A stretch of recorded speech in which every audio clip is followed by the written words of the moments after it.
MUKH ឡាយសូបាទសូមគោរពបាទប្រិមិត្តជាទីមេត្រីបាទស្វាគមន៍មកកាន់សប្តាហ៍ថ្មីបាទសប្តាហ៍ទី43ហើយបាទអញ្ចឹងតាមរយៈ intro បាទបងប្អូនយើងឃើញបាទមានវត្តមានរបស់សិស្សច្បងបាទគឺបងយិនម៉ៅហើយក៏ប៉ុន្តែបាទចូលមកដល់ live ភ្លាមបាទគឺមានតែខ្ញុំទេបាទដោយសារតែបងម៉ៅគាត់ជាប់ភារកិច្ចរវល់នៅល្ងាចនេះបាទអញ្ចឹងយ៉ាជាស្រ័យអូខេបាទអញ្ចឹងជំរាបសួរទៅកាន់បាទបងប្អូនបាទប្រិមិត្តអ្នកស្ដាប់ទាំងអស់គ្នាហើយថ្ងៃនេះគឺយើងនឹងឈានចូលមកដល់សប្តាហ៍ថ្មីហើយយើងនឹងមានរឿងរ៉ាវជាច្រើនបាទតាក់ទងទៅនឹងបិសាចក្រហមយើងឃើញហើយបាទការពីក្បាលប្រលប់នេះមានរឿងច្រើនមែនតើហើយថ្ងៃនេះក៏ក្រៅតែពីវត្តមានរបស់បងម៉ៅអត់មានតែពិធីករយើងពីររូបផ្សេងទៀតគឺនៅដូចដើមបាទយើងជួបជាមួយនឹងបងមនីជាមួយនឹងបងរងទាំងអស់គ្នាបាទជំរាបសួរបងទាំងពីរបាទជំរាបសួរអូបាទថ្ងៃនេះគឺថាប្លែកបាទមានប្រផេះមានសមានខ្មៅបាទបងមនីអាវនេះអាវទៅកាលហ្នឹងបងបាទទៅកាលថ្មីបាទនេះអាវសិតគីតបាទអាវទី3បាទអាវស្អាតបាទចំណែកអាវងរងនោះគឺកម្រមានអាពេដឹងឆ្នាំណាទេអត់ដឹងដែរបាទដឹងដែរឆ្នាំបាទឆ្នាំ9ជាងបាទតាំង9ជាងបាទហើយយ៉ាងម៉េចដែរបងសពទុកបាយគ្នារយៈពេល1សប្តាហ៍កន្លងទៅបាទមិនសូវជាតឹងចិត្តទេព្រោះមែនយូរមិនបានប្រកួតបាទមិនសូវមានសម្ពាធអីច្រើនដែរអត់សូវមានដូចគ្នាចាំតអ៊ុតមើលរឿងបាទដោះដូរកីឡាករតែមួយមុខហ្នឹងទេអត់មានក្រៅពីហ្នឹងទេត្រូវហើយបាទអញ្ចឹងយើងថ្ងៃហ្នឹងគឺយើងនឹងនិយាយច្រើនតាក់ទងជាមួយនឹងបាទរឿងកីឡាករហ្នឹងឯងបាទឃើញរង poster មួយវេទនាចិត្តដល់ហើយបាទអន្ទះអន្ទែងរងចាំនេះណារឿងអីដែរបាទអន្ទះអន្ទែងចាំមើលអាប់ដេតព័ត៌មានកីឡាករ Man U មកយើងបាទច្រើនមែនតើបងប្អូនយើងក៏រងចាំដែរហ្នឹងឯងហើយមុនហ្នឹងក៏បងមនីចេញវីដេអូមួយយូរពេកហើយយូរពេកហើយតែមកឥឡូវនេះស្ងាត់ឈឹងបាទស្ងាត់ឈឹងតែម្ដងបាទអញ្ចឹងក៏ជំរាបទៅកាន់បងប្រិយមិត្តផងដែរបើសិនជាមាន comment បងប្អូនយើងអាច comment មានជាសំណួរបាទអាចនៅខាងក្រោមថ្ងៃនេះគឺទាំង YouTube ទាំង Facebook បាទសន្យាថានឹងអានcomment បងប្អូនយើងឲ្យច្រើនបាទហើយយើងនឹងជជែកគ្នាបាទហើយកុំភ្លេចចូលរួមបាទជួយ share ម្នាក់មួយផងចែករំលែកទៅកាន់អ្នកគាំទ្រវិស័យយើងទាំងអស់គ្នាដែលមិនទាន់បានឃើញការ live របស់យើងនេះផងដែរបាទឥឡូវសូមគោលពីបងមនីសិនថាតើសប្តាហ៍នេះបងមានប្រធានបទគោលអ្វីខ្លះតាក់ទងទៅនឹងវិស័យខំខ្ញុំមានប្រធានបទគោលរឿងក្តៅបាទអូយក្តៅបើស្អីរឿងដោះដូរកីឡាករឬគឺកំពុងតែរកតែខ្សែប្រយុទ្ធទេខ្ញុំជឿថាអ្នកគាំទ្រវិស័យក្រហមស្ទើរតែបំភ្លេច Victor Gyokeres ចោលហើយអញ្ចឹង Man U គឺកំពុងតែធ្វើការជាមួយនឹងខ្សែប្រយុទ្ធជំរឿថ្មីអាចជាខ្ញុំគិតថាបងប្អូនប្រហែលជាមើលឃើញព័ត៌មានហ្នឹងដែរប៉ុន្តែអាចថាគាត់គាត់ថាឃើញតម្លៃខ្លួនឃើញអញ្ចឹងណាប៉ុន្តែខ្ញុំក៏បានទៅមើលមកត្រួសពីត្រួសដែរអញ្ចឹងខ្ញុំឃើញថាលទ្ធភាពអាចមានភាគរយប៉ុន្តែយើងរងចាំមើលថាបងប្អូនពេញចិត្តឬមិនពេញចិត្តហើយនឹងតាក់ទងនឹងទូទៅដូចជាអីមិនខ្ញុំត្រៀមដែរដូចជារឿងSancho អីចឹងណាហើយបន្ទាប់មកមានរឿងអីគេlà có Ryan Cherky នេះដែលទៅ Man City ហើយនៅបោះពាក្យបោះសម្ដីហ្នឹងបាទបោះពាក្យបោះសម្ដីហ្នឹងថាចង់តិចបាទទូទៅកំពុងនៅបាទអញ្ចឹងគឺមានរឿងច្រើនហើយបងប្អូនអាចខមមិនបានថារឿងមានច្រើនតែបើថានិយាយបានប៉ុណ្ណាយកប៉ុណ្ណឹងបាទព្រោះពេលវេលាយើងខ្លីដែរចុះចំណែកបាទបង្រងវិញដូចគ្នាខ្ញុំនឹងសារសងគ្នាបាទជាមួយនឹងបងមនីព្រោះថាថ្ងៃនេះក៏មានតែ 3-4 រឿងនោះទេក៏នៅមាន Gyokeres មាន Ekite បាទមាន Cisco មាន Osimhen បាទហើយមាន Arsenal ដែលសារតែ Arsenal គេ link ជាមួយខ្សែប្រយុទ្ធទាំង3ដែលយើងចង់បានបាទអញ្ចឹងគឺមានភ្ជាប់គ្នាតែម្ដងមានគូប្រជែងដែរបាទអូខេបាទអូបាទបងប្អូនយើងមកបដាទៅបាទសួស្ដីបង Petely បាទខាងYouTube ហើយមានបង B2K ឬក៏សួរបិសាចខ្ញុំលេងថ្ងៃណាបងយើងប៉ះ friendly បន្តយើងប៉ះអីគេបងប៉ះ lip ថ្ងៃ19ខែក្រោយអូ19ខែក្រោយចឹងយូរដែរយូរទៅយូរ20ថ្ងៃចូលខែថ្មីបាទអូខេបាទចឹងមុននឹងចូលទៅប្រធានបទបាទសូមសួស្ដីបងប្អូនយើងសិនបាទសួស្ដីបងមហាម៉ាត់ស៊ីយ៉ាត់បាទសួស្ដីបងរាជក៏សួរថាបានកីឡាករណាខ្លះហើយបាទបន្តិចទៀតនឹងជម្រាបជូនបាទ Mr. Naro ខ្ញុំ share ហើយចិត្តទៅដល់ផ្ទះហើយចាំខ្ញុំផងបាទមេឃភ្លៀងបាទខ្ញុំស្រឡាញ់កលេខ20បាទសេរីចាស់ហើយអូបាទគិរីចាស់បាទយូរពេកហើយបាទទ្រាំសិនរឿងទិញកីឡាករអូខេបាទតោះឥឡូវយើងចូលទៅកាន់បាទរឿងក្តៅដែលបងមន្ត្រីបានជម្រាបពីព្រោះថាឥឡូវនេះយើងកំពុងតែភ្លៀងតែស្ថានភាពពេលនេះបែរទៅជាក្តៅវិញឥឡូវនេះក្តៅបែបណាខ្លះបងអាចជម្រាបជូនបងប្អូនយើងបណ្ដោយមិញតារងប្រហើបរឿង Hugo Ekite ហ្នឹងក៏ខ្ញុំយករឿងហ្នឹងមកនិយាយដែរតែខ្ញុំតារងចាំបន្ថែមទៅបាទតាក់ទងនឹង Hugo Ekite នេះមិនមែនជាគោលដៅ Man U ទេតាំងពីដើមមកហើយគោលដៅគាត់គឺ Delep និង Gyokeres នោះទេ Osimhen ទេប៉ុន្តែមកដល់វេលានេះឃើញថាLiam Delep ក៏ទៅ Chelsea Gyokeres នេះក៏រៀងវែងវាន់ដែរបើយើងបើកវងកញ្ចក់ Gyokeres តិច គឺគាត់បានព័ត៌មានបាននិយាយថាគាត់ say no ជាមួយនឹង Man U ហើយ say yes to Arsenal ក៏មិនទាន់ជាផ្លូវការដែរព្រោះយកបើនិយាយចេះក៏យករះអត់ទាន់រកខ្លួនឯងឃើញទេព្រោះអីរឿងបើខ្ញុំស្ដាប់ខ្ញុំបើវងកញ្ចក់តិចចាំតិចចាំនិយាយគឺរឿងគាត់ជាមួយនឹង Sporting ទេមិនមែនជាមួយ Man U ក៏មិនមែនជាមួយ Arsenal ដែរបាទចាហ្នឹងរឿងរបស់កយោក៏ដែរបន្ទាប់មកក៏ស្ងាត់មកដល់ឥឡូវនេះគឺ Hugo Ekitike របស់បារាំងដែលលេងនៅ Frankfurt នេះឃើញព័ត៌មានចុចមកជាប់មកឲ្យបំភ្លេច Osimhen ទាំង Osimhen នេះកំពុងតែទំនេរបាទបំភ្លេច Osimhen ហើយយកគាត់បើវងកញ្ចក់តិចសកម្មជន Man U អ្នកគ្រប់គ្រងយើងបង Vinaro គឺគាត់ធ្វើពហិការតែម្ដងគាត់បាននិយាយថាគាត់មិនចង់ឲ្យ Man U យក Benjamin Sesko និង Hugo Ekitike នឹងទេ Ekitike នឹងទេគាត់ថាខ្លាចជន់ដានជាមួយនឹង Rasmus Højlund ក៏ដូចជាសឹកស៊ីដែរខ្ញុំក៏យល់ស្របតាមយោបល់គាត់ព្រោះវ័យ22ឆ្នាំហើយរៀង Hugo Ekitike នេះរៀងគាត់ស្ដើងវាយស្គមបើគាត់ទៅវាយបាល់ទះល្អជាងមករៀងវាយបាល់ទះល្អអាសមត្ថប្រាស់ល្អបាទដូចអីគេវឿនវាសនាយើងល្អបាទតែបើយើងមើលឲ្យលំអិតបន្តិចកាន់តែមើលកាន់តែឃើញចំណុចពិសេសរបស់គាត់មិនមែនដោយសារព័ត៌មានចុះហើយក៏មិនមែនយើងមើលទេYouTube ឬក៏អីទេប៉ុន្តែយើងឆ្ងល់យើងតែងតែឆ្ងល់តែហេតុអីបានគាត់មានក្លឹបធំចាប់បានចង់បានហើយតម្លៃខ្លួនគាត់ថ្លៃបើគិតពីបច្ចុប្បន្នតម្លៃខ្លួនគាត់គឺ100 លានយូរ៉ូដែល Frankfurt ដាក់តម្លៃលក់តែម្ដងហើយ Man U គឺទុកអាតម្លៃខ្លួនមកដុំសិនឥឡូវទៅចរចាជាមួយកីឡាករបាទមាន interview មួយតែមិនដឹងពីឆ្នាំណាទេគាត់បាននិយាយជាមួយពិធីករស្រីមួយគេសួរថាក្លឹបដែល favorite របស់គាត់ជាក្លឹបអីក៏គាត់បានឆ្លើយថា Manchester United ខ្ញុំព្យាយាមមើលវីដេអូហ្នឹងដែរហើយសួរគេដាក់ AI នេះក៏គេកាត់តអីណាប៉ុន្តែក៏ឃើញ page ធំៗនៅស្រុកគេក៏យកវីដេអូហ្នឹងមកបាទយកមកធ្វើជាព័ត៌មានដែរ Hugo Ekitike បាទលេងនៅ Frankfurt នេះតម្លៃខ្លួន100 លានខ្ញុំឃើញព័ត៌មានចុងក្រោយនេះ Man U គឺចង់បានគាត់ក្រោមហេតុផលលោក Christopher Vivell ដែលជាអ្នក scout កីឡាកររបស់ Man U បាទដោះដូរកីឡាករគាត់ធ្លាប់ធ្វើការនៅអាល្លឺម៉ង់នៅ RB Leipzig នៅ Hoffenheim គាត់ចូលចិត្តណាស់កីឡាករដែលរីកដុះដាលអភិវឌ្ឍខ្លួននៅអាល្លឺម៉ង់ហ្នឹងគឺលោក Christopher Vivell ហ្នឹងគឺតែងតែចង់បានហើយតែងតែចុចបង្ហាញរហូតទៅដល់ថ្នាក់ដឹកនាំប៉ុន្តែឥឡូវគាត់មក Man U គាត់បានប្រាប់ Man U ថាឲ្យយក Ekitike ហ្នឹងទៅល្អប៉ុន្តែតម្លៃខ្លួន100 លានយូរ៉ូ Man U មិនថាមិនទាល់ច្រកទេក្នុងការទិញគាត់ប៉ុន្តែរកវិធីណាដែលអាចរំដោះបានខ្ញុំឃើញវិធីរបស់ Man U គឺការ swap កីឡាករព្រោះ Man U មានកូនច្រើនតែកូនពេលខ្លះមិនសូវជាបកែណាដូចជា Højlund ដូចជាសឹកស៊ី Garnacho Rashford Sancho Anthony គឺមានច្រើនហើយអាចបញ្ចេញទៅបានគាត់នឹងឲ្យក្នុង2នាក់ហ្នឹងគាត់មានសឹកស៊ីនិង Højlund ឲ្យទៅ Frankfurt ហើយអាចថាថែមតម្លៃខ្លួនឬក៏អីយើងអត់ទាន់ដឹងទេអានេះវាជារឿងទី1ដែល Man U យកទៅចរចាជាមួយនឹង Frankfurt តាក់ទងនឹង Hugo Ekitike គាត់នេះអ្នកចង់បានមាន Chelsea និង Liverpool ចង់បានខ្លាំងហេតុអីបាន Liverpool ចង់បានគាត់ Liverpool ចង់បានគាត់បើគេនិយាយមួយទៀតគេថាគាត់នឹងដូច Alexander Isak បាទស្ដើងដូចគ្នាបាទបើនិយាយពីរបៀបលេងពីរូបរាងពីសមត្ថភាពគឺស្តៀងគ្នាបើទោះមិនទាន់ដល់ Isak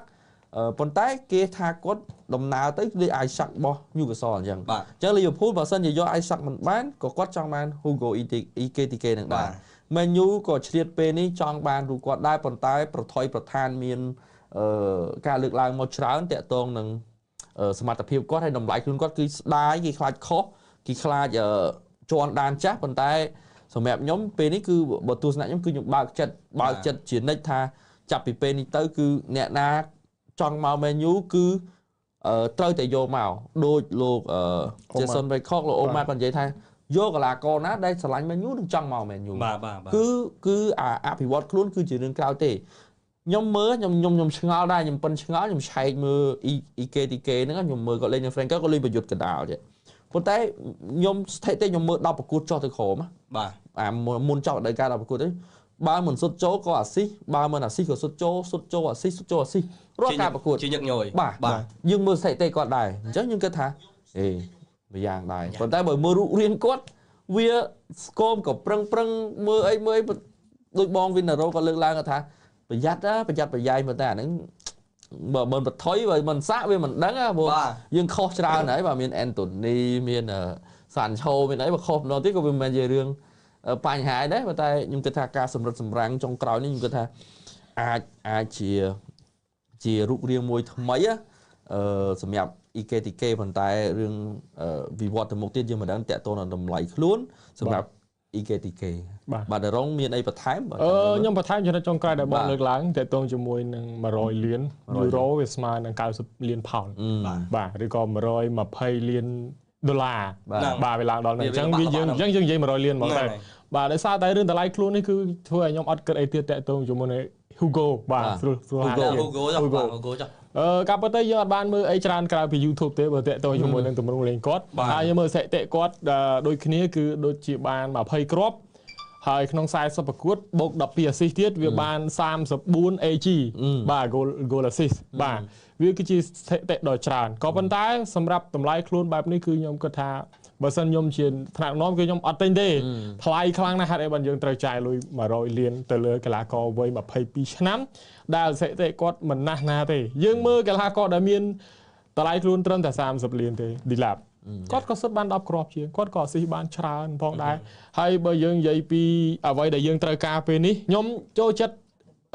style របស់គាត់ដោយបងមនីដែរគាត់អូសក៏បានគាត់ទាញសុទ្ធគាត់ប្រកាសអាកាសដូចខូញ៉ានឹងបាមូដែរគាត់លេងកណ្ដាលក៏ពិតមែនក៏ប៉ុន្តែគាត់ចង់បលេងឆ្វេងស្ដាំដូច DS ដូច Mamus បានទាំងអស់តែអ្វីដែលយើងត្រូវការពេលនេះគឺបើសិនជាមានលទ្ធភាពទិញគាត់បានលុះត្រាតែបើខ្ញុំពេញចិត្តហ្មងតម្លៃទាបជាងនេះឆ្ងាយមែនទែនតម្លៃឆ្ងាយតម្លៃប្រហែលខូញ៉ាតម្លៃប្រហែលបាមូគឺគ្រប់ត្រូលដោយសារតែមើលទៅគាត់ក្មេងហើយគាត់រកបានគ្រាប់បាល់ម្លឹងណាបាទហើយមួយវិញទៀតគឺខ្ញុំខ្លាចដែរបាទដោយបងតារ៉ូគាត់ខ្លាចយើងយកមកវាបន្ថយបន្តានដូច Holland ដូច Chelsea អីចឹងណាក៏ប៉ុន្តែរឹតតែមួយទៀតនោះគឺយើងនឹងមិនចាយលុយច្រើនបែបនេះទេដោយសារឥឡូវយើងមិនត្រូវការ superstar យើងមិនត្រូវការកីឡាករដែលមានស្ថិតិល្អណាស់ណាអីទេបាទតាក់ទងជាមួយទម្រង់លេងក៏ដោយក៏ប៉ុន្តែអ្វីដែលយើងត្រូវការគឺ goal scorer បាទគឺត្រូវការអ្នកសុទ្ធតែម្ដង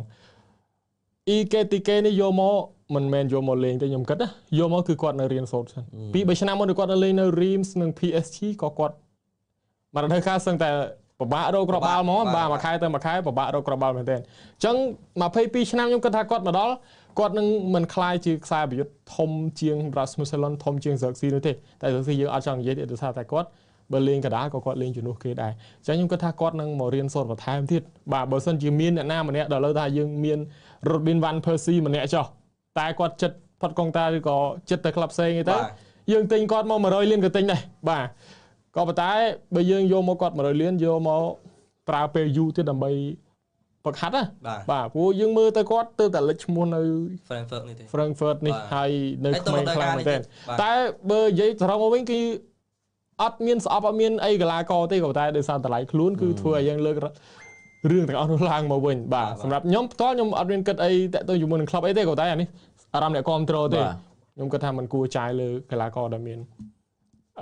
កសិតិប៉ុណ្នេះបាទឃើញព័ត៌មានចុងក្រោយគេដាក់គាត់អាចនឹងមានតម្លៃខ្លួនស្មើនឹង Mamus ដែលមករួមក្រុមគាត់ចេញមក Man City ហ្នឹងបាទ Omar Mamus បាទ67លានផោនបើសិនជាតម្លៃគេឲ្យប៉ុណ្ណឹង Frankfurt Pro អានេះខ្ញុំគិតថា Man U អាចយកមែនប៉ុន្តែ67លានផោននោះវាក្បែរនឹង70អីដែរហ្នឹង80អីហ្នឹងបាទក្នុងហ្នឹងខ្ញុំគិតថា Man U អាចលៃលោកដែរហើយ Man U បើថាចាយលុយច្រើនវាគ្រាន់តែជាតួលេខទេប៉ុន្តែបើមានកីឡាករទៅដូរមួយគេនោះសំខាន់យើងមានកីឡាករទៅដូរអញ្ចឹងវាកាត់ត្រូវច្រើនដូចជា Hojlund និង Xerxes ក៏មានសក្តានុពលខ្ពស់ដែរដោយសារវ័យហើយក្លឹបប៉ុន Frankfurt Leverkusen ហ្នឹងក៏ចាប់អារម្មណ៍យកដែរបាទអញ្ចឹងបើសិនជាគាត់ថែមមួយគេទៅឲ្យកីឡាករម្នាក់ទៅថែមមួយគេ30-40លានអីចឹងណាគេអាចពិចារណាដែរជាសេកណាឈោព្រោះក្លឹបអាឡម៉ង់គេឆ្លាញ់កីឡាករក្មេងៗបាទថែមកណាឈោឬក៏បានលើការចរចាជាមួយនឹង Frankfurt ទេព្រោះក្រៅពី EKTK ហ្នឹងសូម្បីតែម៉ាតេតាក៏ស្ងាត់ដែរគេបំភ្លេចគាត់ចោលគាត់គេទុកចុងក្រោយប៉ុន្តែមិនទម្រាំទៅធ្លាក់ដល់គាត់ហ្នឹងខ្ញុំគិតថាយូរព្រោះនៅទៅពួកអូស៊ីនហាំនៅតែមួយតែរឿងប្រាក់ខែគាត់នឹងវាថ្លៃពេកថ្លៃខ្លាំងហ្មងណា ហើយឥឡូវអាល់ហ៊ីឡាហ្នឹងកំពុងតែចរចាសារជាថ្មីហើយជាមួយគាត់តាមខ្ញុំសង្ស័យតែទៅអារ៉ាប់មែនទេទៅហើយមកទៅបាទអញ្ចឹងសល់តា EKTK ហ្នឹងខ្ញុំមិនដឹងថាមិនដែរប៉ុន្តែចេះតែឆ្ងល់មិនបានគេចាប់អារម្មណ៍គាត់អញ្ចឹងណាត្រូវបាទយើងសុកគេចាប់អារម្មណ៍មិនមែនដោយសារគាត់ល្បីទេបើពីដើមមែនយូចាប់អារម្មណ៍កីឡាករដោយសារកីឡាករហ្នឹងល្បីហើយគេថាអ្នកមើលអ្នកទិញកីឡាករមើលតាម YouTube ទិញអញ្ចឹងណាបាទហ្នឹងគេទិញដើម្បីយកមកបានលយក្លឹបគេបាន Superstar ប៉ុន្តែយើងឆ្ងល់ដែរមែនយូទៅចាប់អារម្មណ៍គាត់ហើយគាត់ក្មេងតែទៅល្បីថ្លៃអញ្ចឹងយើងឆ្ងល់ដែរមិនបានគាត់មានតម្លៃខ្លួនថ្លៃម្ល៉េះអញ្ចឹងណាChelsea Liverpool ទិញក៏តម្លៃដូចគ្នាអញ្ចឹងថ្លៃដែរទេអញ្ចឹងខ្ញុំសង្ឃឹមថាចាំមើលសិនព្រោះអីបើបារម្ភក៏បារម្ភបើទិញមកហើយថាដូចថាកូនហ្នឹងថាប្រុសក៏កូនស្រីក៏កូនហ្នឹងធ្វើម៉េចបាទតែគាត់ថាបារម្ភទៅបារម្ភអញ្ចឹងណាបាទខ្លាចដែរបាទតែចាំមើលមិនអីព្រោះអីចែកចំណាំមួយមិញផ្លិចមិនគូញ៉ាជាអ្នករកគ្រាប់បាល់ច្រើនមកមូជារកគ្រាប់បាល់ច្រើនEKTK នេះក៏ជាអ្នករកគ្រាប់បាល់ច្រើននៅ Frankfurt ហ្នឹងដែរគឺខ្សត់គ្រាប់បាល់រកអ្នកបកកែរកគ្រាប់បាល់នៅក្លឹប3ផ្សេងគ្នាយកមកបញ្ចូលគ្នាមើលតែកយោក៏ជាអ្នករកគ្រាប់បាល់ច្រើនដែរអញ្ចឹងមកដាក់អ្នកបកកែសុទ្ធនៅទិញមកហើយដាក់ចូលមកចាំមើលសុទ្ធបានគ្រាប់បាល់អត់តែបើដើមហ៊ានសុទ្ធចប់ហើយបាទដើមហ៊ានសុទ្ធមិនដឹងដែរនិយាយឲ្យតែសុទ្ធច្បាស់បាទសុទ្ធចូលសុទ្ធយកទៅបាទហ្នឹងចឹងឥឡូវយើងចប់រឿង EKTK បាទ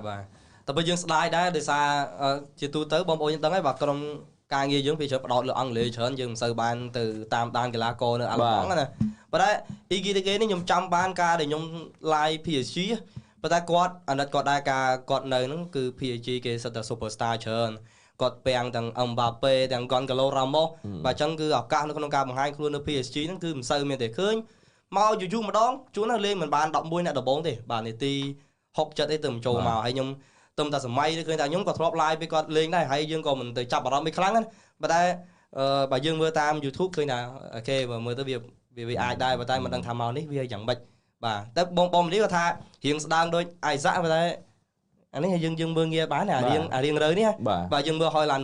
ប៉ុណ្ណានៃអត់ចេះពាំងហ្មងចុះបើសិន EKTK នេះមកស្ដើងចេះពាំងវាអាចដែរឥឡូវប្រព័ន្ធ menu វាមិនសំខាន់អ្នក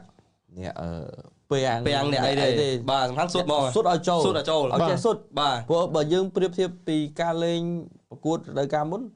មិនអត់មានសុទ្ធទេមានប៉ុន្តែសុទ្ធវាមិនដឹងណាទៅលើទៅក្រោមសុទ្ធមិនត្រូវទប់បាល់ទប់យឺតអញ្ចឹងវាខ្វះកន្លែងហ្នឹងឥឡូវយកមកអ្នកសុទ្ធសិនសុទ្ធឲ្យចូលសិនកាយសម្បទាសង្ហាឥឡូវទុកមកឡែកបាទដូចអមមូបើមិននិយាយបើរស់និយមគាត់មិនសង្ហាទេបាទតងោលពុកមាត់26បាទតែសំខាន់គឺគុណភាពបាទអញ្ចឹងបើយើងមើលពីចក្ខុវិស័យរបស់ Trainer Man U គឺគាត់រកគ្រាប់បាល់រកគ្រាប់បាល់សិនបាទអត់ខ្វល់លើសង្ហាមិនសង្ហា Superstar នៅណាអត់អីអត់ខ្វល់ទេអត់ខ្វល់បាទចុះឥឡូវខ្ញុំឃើញបងប្អូនខ្ញុំគាត់ comment ម្នាក់គាត់ថាឲ្យប្រើ Haaland សិនទៅក្នុងករណីបើសិនជាមិនបានអ្នកណាទាំងអស់ហើយ EKTK នេះគឺនៅតែបន្តតម្លៃថ្លៃហើយឡានយើងគួរទុកប្រើសិនឬក៏បញ្ចេញទៅដែរបងមិននេះយល់មិនសម្រាប់ខ្ញុំអត់ទុកទេព្រោះ Haaland មិនមែនត្រូវនឹងទម្រង់របស់លោកអាមេរិនទេព្រោះហេតុអីបើខ្ញុំនិយាយបែបនេះព្រោះគាត់មិនប្រើ Garnacho គាត់ក៏មិនប្រើ Sancho មិនប្រើ Rashford Anthony ទៀតដែរគាត់ប្រើ Konya ដែលយកមកហើយនឹង Mbamu នឹងត្រៀមនឹងបានណាបានចុះគឺជាប្រភេទកីឡាករដែលរត់ទៅរកគ្រាប់បាល់ខ្លួនឯងបានអញ្ចឹងខ្សែប្រយុទ្ធបើខ្ញុំនិយាយឥឡូវនេះបើយកអ្នកណាមិនបានប្រើសឹកស៊ីវិញបាទខ្ញុំឃើញអ្នកគ្រប់គ្រង Liverpool ម្នាក់ប៉ុន្តែគាត់មិនហ៊ាននិយាយថា Liverpool គាត់តែងតែនិយាយពី Liverpool ផង Man U ផងគាត់និយាយពីគាត់ថាសឹកស៊ីនឹងខ្លាចជា Roberto Firmino របស់ Liverpool កាលនៅ Liverpool ជាខ្សែប្រយុទ្ធដែលមើលទៅនៅចំកណ្ដាលតែពេលលេងគាត់រត់ទាញមកចេះហើយដែល Mbamu ហ្នឹងដែលខ្ញុំនិយាយថា Mbamu ជា key សំខាន់សម្រាប់លោកអាមេរិកហ្នឹង Mbamu នឹងរត់ទៅស្លាប់ស្ដាំមែនប៉ុន្តែពេលដែលគាត់លេងគឺគាត់រត់ទៅលេង Bruno រត់ចូលទៅអញ្ចឹងចូលទៅកណ្ដាលអញ្ចឹងរត់ចូលទៅពីអ្នកខូញ៉ាហ្នឹងគាត់ទៅសុទ្ធហ្មងតែសឹកស៊ីយើងដឹងហើយអ្វីដែលគាត់ល្អមែនទែនគឺគាត់ទាញមនុស្សហើយគាត់ចេះតម្លាក់មកយកបាល់ដើម្បីខ្ចីជើងឲ្យស្លាប់លេងហើយស្លាប់បច្ចុប្បន្ននេះគឺមិនមែនGarnacho ក៏មិនមែនAnthony មិនមែន Rashford ទេគឺ Konya និង Mbamu អ្នកដែលបកកែផ្ដាច់ទីអញ្ចឹងខ្ចីជើងរបស់សឹកស៊ីមកដើម្បីប ប្រដាក់គ្នាជាមួយពីររូបហ្នឹងអញ្ចឹងបើខ្ញុំនិយាយថា Hotland គឺមិនអាចនៅទេដោយសារមិនអាចត្រូវនឹងព្រោះ Hotland ហើយមិនត្រូវទប់បាល់ក៏មិនស្អិតការប៉ះបាល់ក៏មិនច្បាស់ហើយពីច្រើនគឺអា style គាត់អារត់ទៅផ្អែកគេហ្នឹងតែតែប្រើអញ្ចឹងគឺធ្វើឲ្យខូចចង្វាក់របស់គូញ៉ានិងអឹមបាមូដែលយើងនិយាយថាអឹមបាមូចប់ព្រោះវាជាផែនការដែលគាត់ចង់យកបានអឹមបាមូហ្នឹងគឺសំខាន់ណានៅរោខាងស្ដាំហ្នឹងគេសួរថាយកអឹមបាមូឲ្យចុះអាម៉ាត់ធ្វើយ៉ាងណាអាម៉ាត់គឺលេងទាំងពីរព្រោះបើសិនជាមានអាម៉ាត់ហងមានអឹមបាមូនៅខាងស្ដាំហ្នឹងគឺគេថាក្លុកចេះ rotate ក្លុកចាក់ស្ដាំចូលកដាលអញ្ចឹងពិបាកមែនតើនេះខ្ញុំមើលតាមការ analyze របស់អ្នកវិភាគនៅស្រុកគេដែរអញ្ចឹងគឺអាម៉ាមូនេះគឺ menu គឺថាចំចិត្តត្រូវតែយកឲ្យបានបាទតែបើអត់ក៏មិនសេតដែរប៉ុន្តែបើសិនជាបានវាកាន់តែល្អបាទឥឡូវចេះយើងនិយាយពីអឹមបាមូយើងចូលទៅមួយទៀតខ្សែប្រយុទ្ធឥឡូវយើងឃើញហើយអ្នកដែលយើងស្រឡាញ់ចង់បានគឺចាប់ផ្ដើមប្រសិទ្ធដែរទៅមកដេញបន្តិចម្ដងឥឡូវនៅសល់តែ EGDK នេះទេគឺកំពុងតែចរចាតម្លៃខ្លួនក៏ជារឿងបញ្ហាសំខាន់មើលឥឡូវយើងបាត់មួយ delap ទៅ Chelsea ហើយហត់មិញលេង5 10នាទីអាស៊ីបានមកគ្រាប់ទៀតណាបាទគាត់ចូលបានព្រាមបាន play កយោការ៉េអត់ច្បាស់ការទេមិនដឹងទៅណាទេស្ងាត់ហើយឥឡូវយើងចូលដល់ស្លាបវិញអឹមបាមូឃើញព័ត៌មានថាបើអឹមបាមូមិនកើតទេគេអាចនឹងយក Semenyo ជាមួយនឹង Berlichi Eze សម្រាប់បងនេះគិតថាពីរនាក់នេះបដំប្រសងជាមួយអឹមបាមូអាចត្រូវតម្រង់ជាមួយអាមរីមឬក៏វានៅស្ទើរជាងអឹមបាមូហើយក្នុងករណីបើយកមិនបានពីរហ្នឹងគូសេរីមួយណាបើពីររូបនេះបើនិយាយ3រូបទាំងអឹមបាមូទាំង Eze ទាំងSemenyo ជាប្រភេទកីឡាករលេងនៅខាងស្ដាំដូចគ្នាប៉ុន្តែ style លេងខុសគ្នាដាច់ក៏ប៉ុន្តែអាស្រ័យទៅលើលោកអាម៉ារីនគាត់នឹងផ្លាស់ប្ដូរយុទ្ធសាស្ត្រគាត់ទៅតាមកីឡាករដែលគាត់យកមកបានអឹមបាមូនេះជាការ set plan របស់គាត់ហើយដែលគាត់យកមកមុនគេគាត់ថាបើយកមកអឹមបាមូនឹងលេងទៅ plan ហ្នឹងតែបើយក Semenyo មកSemenyo បើខ្ញុំមើលទៅគាត់មានកម្លាំងខ្លាំងគាត់រត់លឿនជាងអឹមបាមូគាត់ក៏ប្រកែសុទ្ធប៉ុន្តែគាត់មិនសូវជាបង្កើតឱកាសនឹងការប្រដាក់ជើងនេះលេងដូចអឹមបាមូទេប៉ុន្តែសួរថាយកមកខាងស្ដាំលេងកើតមានកម្លាំងខ្លាំងពេលបើមិនខ្លាំងទេខ្ញុំមើលការមែនយូចាញ់គាត់ចាញ់ដោយសារពីររូបមានអូត្រានិងSemenyo នឹងឯងបើ Eze យើងមិននិយាយទេគាត់លេងបានមួយកណាត់លើឆ្វេងស្ដាំក៏លេងបានទាំងអស់Eze នេះជាមិនថាមិនយឺតក៏មិនលឿនដែរប៉ុន្តែគាត់ក៏ប្រកែក្នុងការអូសបន្លាយដែរស្តៀងនឹងអឹមបាមូដែរប៉ុន្តែគ្រាន់តែគាត់ខ្ញុំឃើញគាត់ចូលចិត្តលេងនៅកណ្ដាលច្រើនជាងណាអញ្ចឹងបើសិនជាមិនយកមិនបានទេខ្ញុំឃើញអ្នកដែលយកបានគឺ Eze អាចថាតម្លៃខ្លួន Eze ហៀងធូរជាង Semenyo អាចត្រឹម60លានណាដោយសារកត្តាកុងត្រាអឹមបាមូនេះមួយទេគឺ Brentford លក់លើសអ្វីដែលគាត់កំពុងតែមានព្រោះកុងត្រាសល់មួយឆ្នាំទាររហូតដល់65លានផោនបាទមែនយូយើងឈឺក្បាលនឹងដែរបាទបើទិញទៅថាចាញ់បោកគេដល់ស៊ីបាយត្រឡោកនេះចេះដល់ប៉ុណ្ណឹងដែរបាទយើងចេះវិភាគដែរបើកីឡាករសល់តែមួយឆ្នាំលេងលក់ឯង65លានដូចមើងងាយពេករបៀបអញ្ចឹងបើ Semenyo គេចប់2029 Eze ក៏28ដែរបើគេទា60លានក៏មែនយូមិនឈឺក្បាលទេតែវាស័កសមណាអញ្ចឹងខ្ញុំគិតថា Eze អាចជាជំរើសទី2បើសិនជាយកបាមូមិនបានដោយសារ Eze ក៏មិនមានអ្នកចង់បានហើយមានមួយខ្ញុំឃើញ Bayern Munich ប៉ុន្តែគ្រាន់ថាវាជាពាក្យចាមរាមណាបើ Bayern ក៏យកមិត្តភក្តិគាត់ទៅមួយដែរ Olise តែសានេះចាញ់ហើយបាទអាហ្នឹងដែរបាទអាចដែរអញ្ចឹងការបញ្ចេញរបស់ប៉ុន្តែយើងគិតមើលទៅ Eze ចង់នៅអង់គ្លេសឬក៏ទៅអាល្លឺម៉ង់ដែលគាត់ជាសញ្ជាតិអង់គ្លេសណាបាទហ្នឹងលើការចរចាលើគេថាទឹកមាត់ណាប្រៃជាងណាបាទអូខេបងឥឡូវយើងមើល comment តិច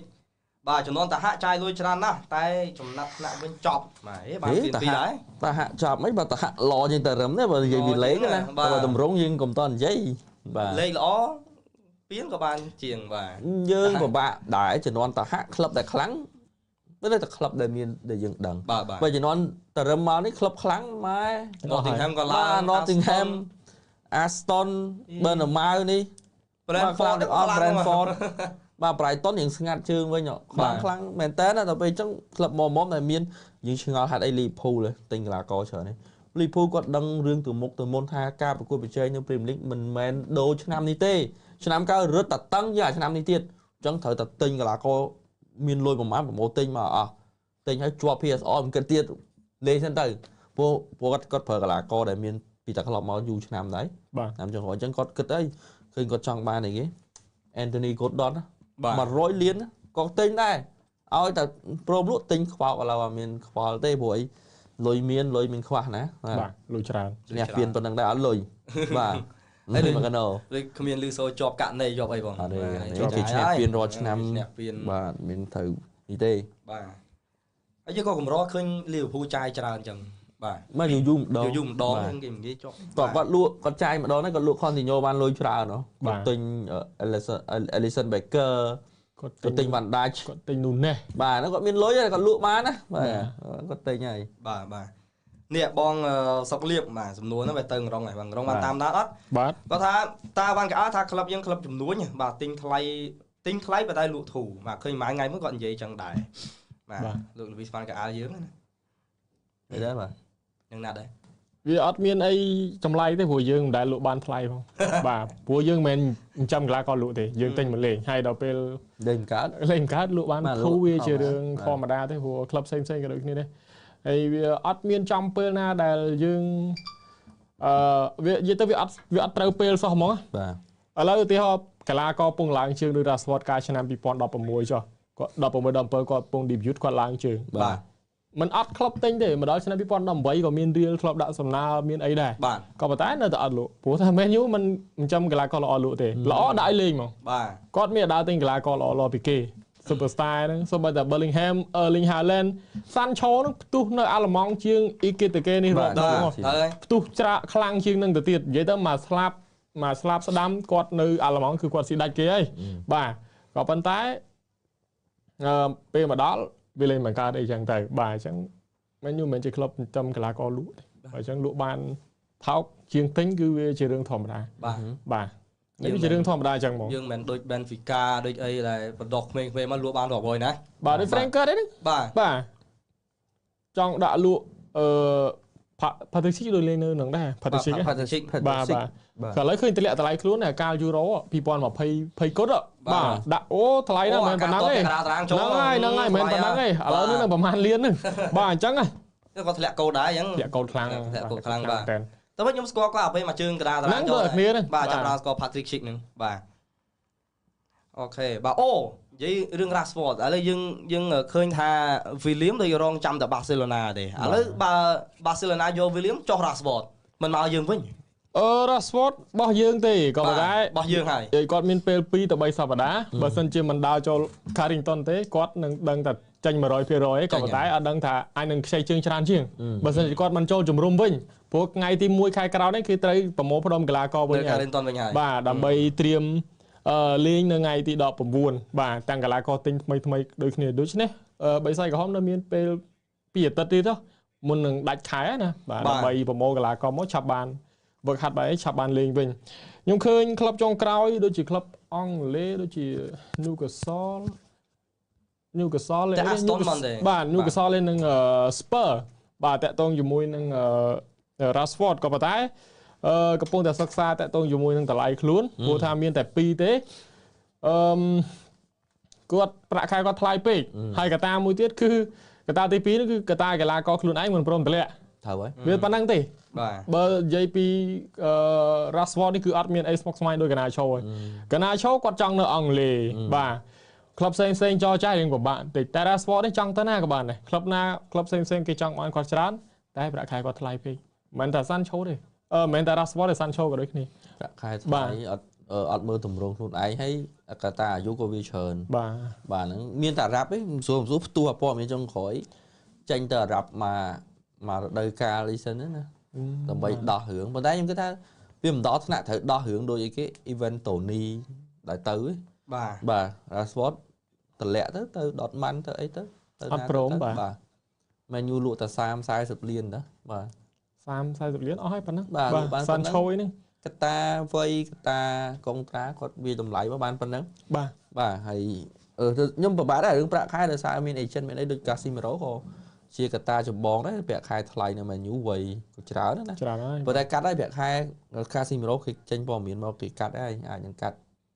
បើមិនកាត់ទេគឺមានរឿងហើយថាហើយទៅណាទៅណីបាទជាគាត់ព្រមទទួលការកាត់ហ្នឹងបាទទៅបាទបើព្រមទទួលអាចនៅមួយរដូវកាលទៀតជុំគ្នាបាទប្រេស៊ីលច្រើនបាទ តើមាន comment អី បាទខ្ញុំមើល comment តិចបាទសួស្ដីបាទមានបាទគ្រូផ្សេងគ្នាបាទមានចក្ខុវិស័យនិងភាពប៉ិនប្រសប់ខុសគ្នាបាទពីបងខុំបាទខេតបាទខុំអីបាទបងខុំភីត បាទអត់មានគ្រូណាស្អីគ្នាទេ បាទមកដល់ YouTube ហើយបាទមើលទៅបានប្រយុទ្ធប្រអប់អត់បិសាចបាទគណៈនេះយើងមានរងចាំបាទដល់ពេលមែនតើទៅលេងសឹងចង់មើលព័ត៌មានហ្នឹងបាទច្រើន ឥឡូវវាមិនទាន់បានដោយសារអីគេបិទទ្វារណា បិទទ្វារ បើទេដល់ពេល បើកឯងបងបើកម្សិលមិញ អូបាទសុំមិញដល់ពេលបាត់ អ៊ូអទៀត បិទថ្ងៃ1 ខែ 9 មួយ គេ ខែ បិទគេបិទមួយរយៈពេលបើកមុនបើក FIFA FIFA Club បាទ Cup បាទ ឥឡូវគេបើកវិញណា គេបាត់ បាទបើកវិញ មិនចឹងតែបើកក្រុងក្តាំងទៀតហើយមក បាទឥឡូវពងគ្រឿងគ្រឿងមេញូទៅតែអំបៅម៉ូមួយទេគេហ៊ានចរចាអ្នកផ្សេងច្រើនញ៉ាយទេនិយាយទៅអំបៅម៉ូនឹង បើ ឯង ម៉ូហ្នឹងមែនយូគេកក់ចិត្តកក់អីហើយតែគេមើលថាអញចាយនោះសិនអស់ប្រហែលចាំឲ្យមួយមកក្រោយតែមែនយូគេថាអត់យូរទេអត់ដល់ overline រហូតទៅដល់ pre season ទេ ខ្ញុំលឺថា this weekend បាទ this weekend គឺទិញហើយចាំមើលសិន ទៅអាទិត្យហ្នឹងបាទសម្រាប់អំបៅម៉ូអ្នកផ្សេងអត់ដឹងទេបាទ ប៉ុន្តែអំបាម៉ូអាចទៅតាមគ្រូគាត់អត់គាត់ដើរតាមគ្រូគាត់ឬគាត់ដើរតាមបេះដូងមកមែនយូមើលទៅ អានេះវាព័ត៌មានគេទាញគ្នាគឺផ្សារភ្ជាប់គ្រូចាស់មកស្ពើ បាទ Frank បាទតែអានេះវាមើលចិត្តកីឡាករមិនច្បាស់ទេណាមិនច្បាស់ទេថាចុងក្រោយមិនប៉ុន្តែបើសម័យខ្លួនគេថាគេព្រមលក្ខខណ្ឌអស់ហើយជាមួយ Man U បាទ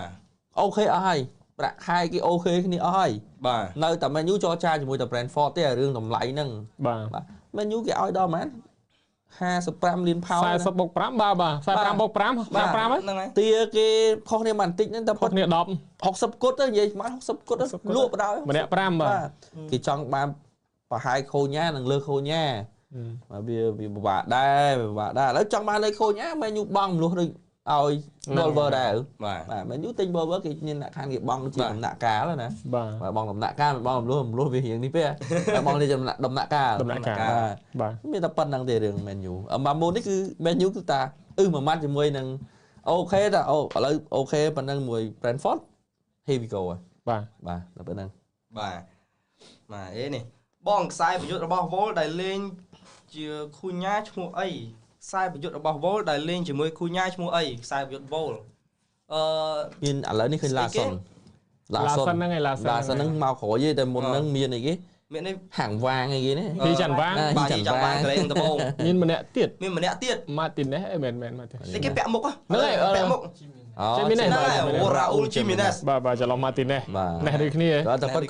គាត់មិនមែនអីគាត់ Volvo យូរហើយឥឡូវគាត់ចេញទៅណា ចេញយូរហើយបាទ ទៅ Fulham ត្រូវហើយបាទគាត់នៅ Volvo យូរហើយ ក្រុមការច្បាស់គាត់ពាក់បានដោយសារគាត់ Press Lia បាទ Press Lia ពាក់មុខហ្នឹងអូនេះបាទបង MUTKO ណាគាត់សកម្មជនដែរតាមមើលទៅអូម៉ាគឺជា CEO តែអន់បំផុតសម្រាប់ Man U មកដល់ពេលនេះលោកកីឡាករមិនចេញសូម្បីតែម្នាក់គាត់ចាយលុយយក Sport Director មកហើយដេញចេញវិញផ្ដល់ឲ្យ Ten Hag ជាង300លានហើយដេញចោលចាយលុយមិនត្រូវគាត់ចង់ថាអូម៉ានេះគឺជា CEO អន់បំផុតសម្រាប់ Man U ចាយអត់ត្រូវខ្ញុំមិនមើលឃើញថាគាត់អន់ទេព្រោះគាត់ទៅមកបានពាក់កណ្ដាលហ្នឹងណាបាទមកដល់ការមុនចុះគាត់ចូលមកហើយវាជ្រុលតំណើទៅហាក់ទិញបាត់ទៅហើយ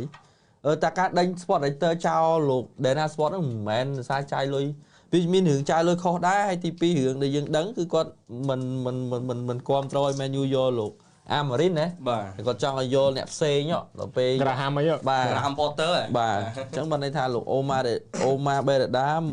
អន់បំផុតដោយគាត់និយាយឬក៏អូម៉ាឃើញថាអានោះវាកាន់តែជ្រៅគឺទៅលូកដៃចូលដើម្បីកាក់លោក Dana Sport កុំឲ្យខុសទៀតព្រោះចាយលុយឡើងផ្លេចខ្លួនរហូតដកលុយពីកប៉ៅចាយអស់ឡើងសល់80លានផោននៅក្នុងបែងធនាគារដល់ថ្នាក់ប៉ុណ្ណឹងមិនគាត់កាត់បន្ថយបុគ្គលិកកាត់បន្ថយស្អីទាំងអស់ហ្នឹងបាទដែលធ្វើឲ្យលោក Dana Sport គឺជាអ្នកដែលក្តៅជាងគេក្នុងការគេដកចោលហ្នឹងហើយបាទអញ្ចឹងយើងកុំទាន់ថាចាំមើលឆ្នាំហ្នឹងសិនបាទនិយាយមើលត្រឹម transfer window នេះបើសិនជាគាត់ពិតជាវាយកីឡាករអត់ចាញ់មែនបាទវាសមហេតុផលគាត់និយាយដែរគាត់ថាចាំមើលដល់ transfer window summer transfer window 2 ដងបាទ Man U ខ្លាំងលោកអូម៉ាបាដាគាត់និយាយតែឥឡូវម្ដងនេះមួយសិនបាទអញ្ចឹងមកថា winter គាត់ប្រហែលគាត់មិនទិញទេឬក៏គាត់អាចខ្ចីជើងអាហ្នឹងយើងមិនដឹងតែគាត់ថាចាំមើល summer ម្ដងទៀត Man U នឹងមកគាត់បៀលឲ្យចេញមកបៀល up team ហ្មងបាទអញ្ចឹងកុំតន់ថាគាត់អន់បាទហ្នឹងហើយ បងកែព្រោះក៏ថាគាត់និយាយអ្នកចាំទីទៀតណាបាទអ្នកចាំទីគូតែមានអ្នកប្រជែងជាមួយអូនណាណាឬក៏លក់ចោលតែម្ដងព្រោះអូនណាណាលេងសើចច្រើនណាស់ឃើញបាទប្រភពពីលោកណាំរងហ្នឹងបាទបាទឃើញចេញមកហើយថាឆ្នាំនេះគឺអូនណាណាអត់មានទៅណាទេគឺគេទុកធម្មតាទេប្រភពពីលោក Samuel Lucas បាទ Lucas បាទគឺមិនទៅណាទេបងប្អូនបាទឥឡូវនេះកុំតន់អាខ្វល់រឿងអូនណាណាពេកច្រើនអីបាទយើងនិយាយច្រើនទៅហើយបាទក្នុងសូននេះថាកុំតន់ខ្វល់រឿងអូនណាណាអ្នកចាំទីគឺมันពិបាកទេអ្វីដែលសំខាន់រកគ្រាប់ឲ្យបានសិនទៅបាទរកអ្នករកប្រយុទ្ធណាដែលអាចស៊ុតបញ្ចូលទីរកគ្រាប់បាល់បានមកគឺអូខេហើយបាទព្រោះឥឡូវខាងក្រោមយើងមានពេញសាច់ដែរបាទមកយើងក៏មិនមែនលេះលោះដូចមុនអីដូចមុនអ្វីដែលយើងបារម្ភគឺតាគេសុទ្ធពីចងាយអូនណាកឡោទេមកតែបើថាចូលឲ្យនេះហ្មងមែនយូយើងការពារឥឡូវក៏គ្រាន់បានដែរយើងឃើញថាការពារល្អជាងប្រយុទ្ធច្រើនហើយឥឡូវនេះបាទអញ្ចឹងយើងទុកសិនទៅអូនណាបាទចាំគិតពេលក្រោយទៀតបាទឡើយរហអ្នកដូរអូនណាទៀតហ្នឹងអែបបោក៏យកទៅបាត់ឥឡូវឲ្យមួយទៀតរឿងអូនណាហ្នឹងគឺយើងអត់ត្រូវបន្ទោសគ្រូទេបាទបងប្អូនយើងគាត់បន្ទោសគ្រូហើយមិនលោកគ្រូឯងទុកអូនណាមិនទេ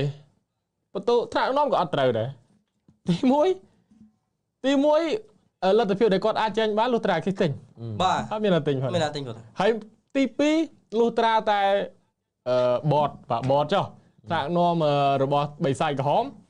ធ្វើមីនិតកងត្រាចោលហ្មងធ្វើមីនិតកងត្រាបងលុយចោលដូចរ៉ូណាល់ដូអញ្ចឹងដេញចេញបណ្ដោយដេញចេញអាហ្នឹងមានផ្លូវពីរហ្នឹងទេដែលគាត់អាចចេញបានហើយអត់មានព័ត៌មានទិញដូរផងឲ្យអូនណាចេញពីមែនយូបាទហើយនាំគ្នាទៅបន្ទោសលោកអាម៉ូរីមវាអត់ត្រូវបាទវាអត់ត្រូវទេអូនណានេះអត់ចេញទេព្រោះអីប្រាក់ខែទៅគាត់ក៏មិនខាតអីដែរអាចនឹងយកអ្នកចាំទីវ័យក្មេងមួយមកប្រជែងជាមួយគាត់ដើម្បីឲ្យគាត់ខំណាគាត់ខំខ្លះយើងមើលតែគំរូអាសនលទៅ David Raya មកជំនួស Ramsdale ហ្នឹងក៏ឃើញអី Ramsdale ល្អប៉ុណ្ណឹងនៅគេយក David Raya មកបាទអញ្ចឹងយ៉ាល្អបាត់ជាងទៀតឆ្នាំក្រោយនេះអូនណានៅតែលេងទៅហើយគេយកអ្នកមកជំនួសទៅតែគាត់ error កន្លែងណាគេដូរទៅបាទកុំឲ្យមានតែគាត់ណាព្រោះប្រាក់ខែគាត់ធូរទេបាទធូរទេអស់តែថ្លៃដើមទិញមកទេអញ្ចឹងទុកគាត់ប្រើទៅស៊ូមមើលគឺឆ្នាំក្រោយគាត់ល្អគាត់ថាបានអីយើងនិយាយថាលួងចិត្តខ្លួនឯងឬក៏យើងគិតឲ្យអ្នកគ្រប់គ្រងថាចាំមើលសិនណាកុំឲ្យខឹងបើខឹងខ្ញុំខឹងដល់គ្នាឡាយបាល់គាត់ម្ដងគ្រឺចឹងមកប៉ាស្ពើនោះបាទតែគាត់ថារឿងវាហួសហើយរឿងវាហួសហើយធ្វើម៉េចបាទតាមពិតកីឡាករបងប្អូនយើងចុចចង់លក់ច្រើនជាពិសេសតាំងពី Mark Cryer មកដំបងបាទឥឡូវឃើញហើយបាទទុកឥឡូវ Mark Cryer ខ្លាយជា hero បាទបាទខ្ញុំចង់ឲ្យបិសាចបាទពង្រឹងការពារបន្ថែមទៀតបាទជាពិសេសគឺ goal បាទអញ្ចឹងយើងនិយាយហើយរឿង goal នេះបាទអត់មាន comment នេះទៀតទេបាទ YouTube ហ្នឹងគាត់ថា YouTube ផង admin តិចបាទខ្ញុំមើល YouTube តិចបាទបង comment នេះគាត់ថាឯកភាព Lomani ដែលវិភាគរបៀបលេងរបស់ Hoyland បាទសួស្ដីមានទាំង3ដាក់អ្នកផ្សេងក្នុងក្រុមមកក៏មិនឃើញប្រសើរជាងអូណាណាផងអូនេះគាត់តបរឿងអូណាណាណាបាទមានបងនោះគាត់ថាយក Benzema មកមិនទេបាទឥឡូវនៅ Al Ittihad ដែរទេបាទនៅ Al Ittihad ឡើយទេគាត់នៅកើបលុយនោះហើយ Benzema គឺថាកំឡោះចាស់គាត់នៅស៊ីវិល័យឡើយទេអញ្ចឹងទៅនោះគឺត្រូវហើយបាទមួយថ្ងៃថតតាឡានថតតារីលបោះហ្នឹងបាទហើយពេលអាឈុតគាត់ហ្នឹងហើយតែBenzemaគេសុកសានមែនតើហើយបាទគេសុកសានគេមិនមកទេនាំគ្រោះជួបគ្រោះកាយទេបាទគ្រោះកាយបាទឥឡូវចូលមករឿងទៀតឥឡូវចង់សួរអារម្មណ៍ឥឡូវតវិញរងណាបាទអារម្មណ៍រងពេលឮសូរសម្ដីរបស់ Ryan Cherky អារម្មណ៍បែបម៉េចបើយើងក្នុងនាមយើងជាអ្នកគ្រប់គ្រងពេលឃើញចង់ភ្លឺអារម្មណ៍យើងវាមិនពុះកញ្ចូលមិនវាមិនមានតែមួយទេច្រើនមែនតើមានតាំងពីជំនាន់ Dimitri Payet បាទ West Ham បាទ Arturo Vidal សរកីឡាករដែលគាត់មានចរិតបែបហ្នឹងណាបាទហើយជើគេនេះគឺធម្មតាដែរគាត់ចាញ់យើងបាទហើយគាត់ជាអ្នកសុទ្ធចូលយើងហើយគាត់រំពឹងតែគាត់ឈ្នះណាក៏តែចុងក្រោយគាត់វាយជាបរាជ័យវិញហើយខ្លាំងមែនតើអាចនឹងគាត់រំពឹងខ្លាំងពេកមកទៅបានជាគាត់ខកចិត្តខ្លាំងណាបាទហើយមួយទៀតគឺមកពីសំណួរដែរបើសិនជាមិនមានសំណួរគាត់មិនចេញចម្លើយបែបនេះមកទេអញ្ចឹងយើងគួររកអ្នកសួរណាអ្នកសួរក៏ប៉ុន្តែពីយើងអ្នកគ្រប់គ្រងពិតជាមានអារម្មណ៍មិនល្អមែនបាទហើយវាមិនមែនជាលើកទី1ណាមិនខឹងគាត់ដាច់ក្បាត់ឯកទុយទេ Highland ក៏និយាយដែរ បាទ Haaland គាត់មាន head fall ច្រើនហ្មង Haaland ហ្នឹង Haaland គាត់អត់មក Man U ដោយសារតែរឿងរ៉ាវផ្សេងទៀតអត់ដឹងទេហើយគាត់មកដល់ភ្លាមគាត់ថាគាត់ចង់លេងនៅ Old Trafford គាត់ចង់ស៊ុតចូល Man U អានេះបើយើងនិយាយពីជ្រុងអ្នកគាំទ្រយើងប្រកាសណាមិនសូវជាពេញចិត្តប្រហែលទេក៏ប៉ុន្តែបើយើងនិយាយទៅកាន់អ្នកគាំទ្រ Man City វិញខ្ញុំសូមចូលអ្នកគាំទ្រ Man City បន្តិចណាគេស្រឡាញ់កីឡាករដែលមានឆន្ទៈបែបនេះបាទកីឡាករដែលមានឆន្ទៈចង់យកឈ្នះជាពិសេសចង់យកឈ្នះគូសត្រូវបែបនេះអ្នកគាំទ្រ Man City គឺពេញចិត្តខ្លាំងមែនតើបើទោះបីយើងជាអ្នកគាំទ្រ Man City ក៏យើងពេញចិត្តនឹង Cherky នេះដែរបាទមិនទាន់បានលេងមិនទាន់បានដឹងលេខអាវប្រហែលផងមានឆន្ទៈបែបនេះទៅហើយគេពេញចិត្តណាបាទតែយើងមិនពេញចិត្តទេខ្ញុំបានផុសដែរមានបងម្នាក់គាត់ថាឲ្យតែគេនិយាយប៉ះពាល់ Man U គឺអ្នកគាំទ្រ Man U ខឹងខុសរហូតតែដល់ពេលអ្នកគាំទ្រនិយាយប៉ះគេវិញគឺត្រូវរហូតមិនដឹងត្រូវខ្ញុំគេដាក់តួដូរគ្នាហ្នឹងបើនិយាយខ្ញុំតួរៀងរាល់ធម្មតាហើយបាទអាសនលយើងវិភាគណាមិនអាចឈ្នះរៀលជួយឈ្នះគេជេឌីលយើងទៅយើងទៅសើគេខ្ញុំទៅសើចឹងអាសនលឈ្នះរៀលហើយអញ្ចឹងគឺឆ្លងវគ្គមេវគ្គចប់ហើយគឺសង្ឃឹមខ្ពស់ណាបាទអត់មានអ្នកចូលមកគេថាមើលតែក្លឹបខ្លួនឯងល្អទៅចេះមកថាក្លឹបគេទៀតបាទអញ្ចឹងមិនមែនថាខ្ញុំនិយាយទៅអ្នកគាំទ្រ Man U និយាយត្រូវរហូតទេនិយាយគេជេរជាងអីទៀតតែគ្រាន់តែ Cherky គាត់និយាយបែបបើនិយាយថា Cherky ចង់និយាយយកល្បីខ្លួនឯងទេគេនិយាយ Man U ល្បីជាងនិយាយប៉ះ Man U ទៅល្បីខ្លាំងល្បីឡើង follower ខ្លាំងអីច្រើនអញ្ចឹងតែហ្នឹងជាទស្សនៈមួយប៉ុន្តែបើយើងគិតពីយើងថាយ៉ានេះក្មេងមួយណាមិនតាន់ហ្នឹងហើយវាហ៊ានប្រឡយពាក្យបែបនេះអញ្ចឹងណាយើងចាំមើលឡើងមកភូមិចាំមើលគាត់ឌឺដងបែបយើងក៏យកព័ត៌មានមកនិយាយឌឺដងលេងវិញយើងមិនបានទៅជេរគាត់ថាក្មេងឆ្លើយអីទេយើងគាត់ថាយ៉ាប្អូនមកនឹងមកពីណាហ៊ានឌៀមដាវិញអញ្ចឹងណាបុនដល់ហើយគេបុនផ្ទះសារចង់ជួបយើងថាបាញ់ផ្ទះសារទេដល់តែមួយឆ្នាំជួប2ដងហើយអាចនឹង3ដង4ដងនៅ Carling Cup ឬ FA Cup អញ្ចឹងអាចបាញ់ផ្ទះសារទេគង់ទៅបានជួបទេបាទអញ្ចឹងជួបដឹងហើយអត់មាន Kevin De Bruyne អត់មានអីទេយើងក៏យើងមិនសូវជាបារម្ភដែរបាទមានគាត់ហ្នឹងឯងជំនួសគាត់ Kevin De Bruyne ហើយយើងក៏ចុចដែរបាទខ្ញុំជឿថាអ្នកកីឡាករ Man U ក៏ឃើញដែរបាទកាតេ Casemiro សិនអ្នកណូតណា Casemiro Lisandro Martinez អីហ្នឹងបើសិនមកឲ្យមើលដឹងតែប៉ះគ្នាដឹងតែមានរឿងហើយព្រោះអាពាក្យសម្ដីហ្នឹងគឺធ្លាយដល់ពួកគាត់ហ្នឹងហើយឃើញគ្នាឥឡូវបើយើងនៅខ្មែរធ្លាយដល់ខ្មែរបាទហ្មងគាត់នៅហ្នឹងផ្ទាល់រឿងអីមិនធ្លាយបាទគុំឲ្យកីឡាករលេងគ្នាសាហាវដែរហ្នឹងបាទកាសេមីរ៉ូតាញ៉សាច់បាទញ៉សាច់អេបាទអីនេះវាបើយើងនិយាយបដាល់បាទកីឡាករបាទអត់ហ៊ាននិយាយអញ្ចឹងគេថាកំសាអីអញ្ចឹងពេកនិយាយពេកគេថាអួតបាទអួតហ្នឹងគេកើបាទយើងកើបណ្ដោយដែរបាទអូបាទនេះគឺបងណារ៉ូ MS បាទគាត់ថា MC ធានីស្អាតថ្ងៃហ្នឹងបាទ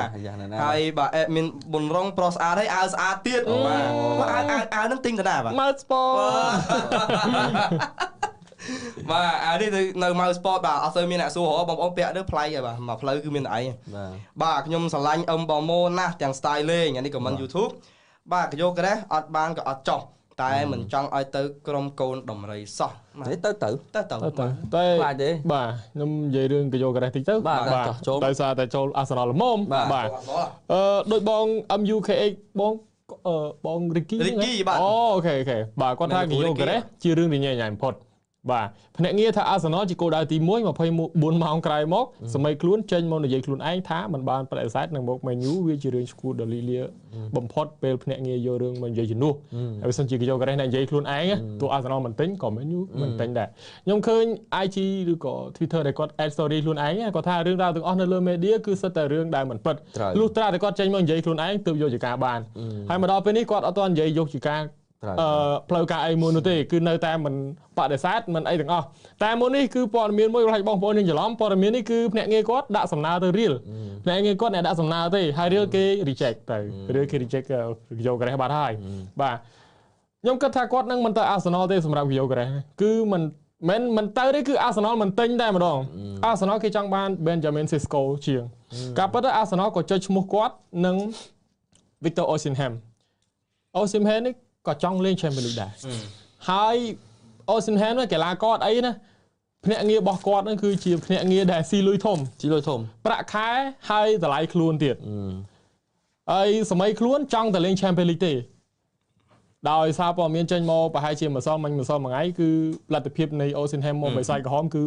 ស្ទឹងតែគ្មានហើយអញ្ចឹងយើងនៅសល់តែ យកការ៉េនឹង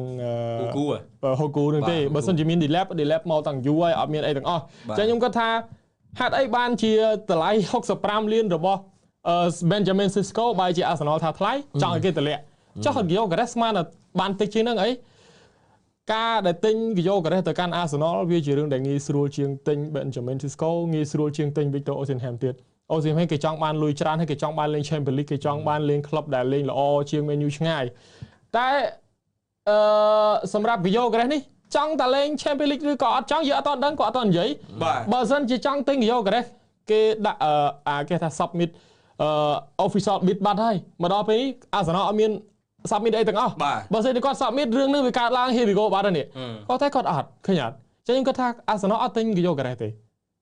មកដល់ពេលនេះគឺយើងពិតជាមិនឃើញ Arsenal submit official bid ពិតមែនទៅលើយកការ៉េហើយព័ត៌មានម្សិលមិញថ្ងៃ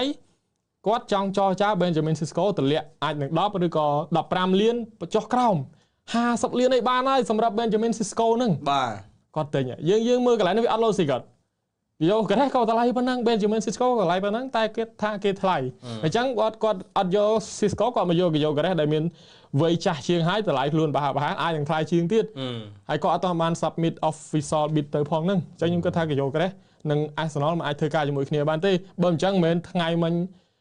agent របស់គេយកការ៉េដាក់សំណើទៅរៀលហើយរៀល reject ទៀតអញ្ចឹងត្រឡប់មកវិញសម័យកាលបងមកនេះអាចនឹងចូលអានិស័យ 1% ហ្នឹងបាទអាចនឹងចូលបើយើងមកដល់ពេលនេះចូលOsimhen ទៀតយើងអាចនឹងអស់ហើយបាទព្រោះគាត់អាចនឹងចង់លេង Champions League ច្រើនខក៏ប៉ុន្តែសម្រាប់ agent របស់គាត់គឺរកតែលុយទេបាទរកតែលុយតែប៉ុណ្ណោះអញ្ចឹងខ្ញុំគិតថាយើងមានអារម្មណ៍ចាំតាមដានជាបន្តទៀតក៏តែនៅតែនិយាយដដែលគឺចាំចប់7 motion ទើបយើងអាចដោះស្រាយរឿងអីបានបាទតបទៅអា story ដែលគាត់ផុសហ្នឹងខ្ញុំគិតថាពីខ្ញុំគិតគាត់តបទៅប្រធានក្លឹប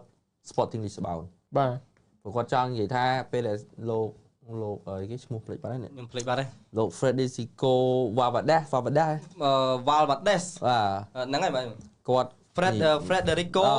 គាត់ឆ្លើយតបទៅបានប្រហែលថ្ងៃក្រោយយករ៉េស post story ខ្ញុំឃើញប៉ុន្តែខ្ញុំអត់បានយកមកនិយាយអីទេខ្ញុំបានគាត់តែខ្ញុំគិតថាគាត់តបទៅនឹងប្រធានក្លឹបទេគាត់ចង់និយាយថាការពិតគឺដល់ពេលមួយគាត់នឹងនិយាយការពិតហើយខ្ញុំបានសរសេរមួយគេថា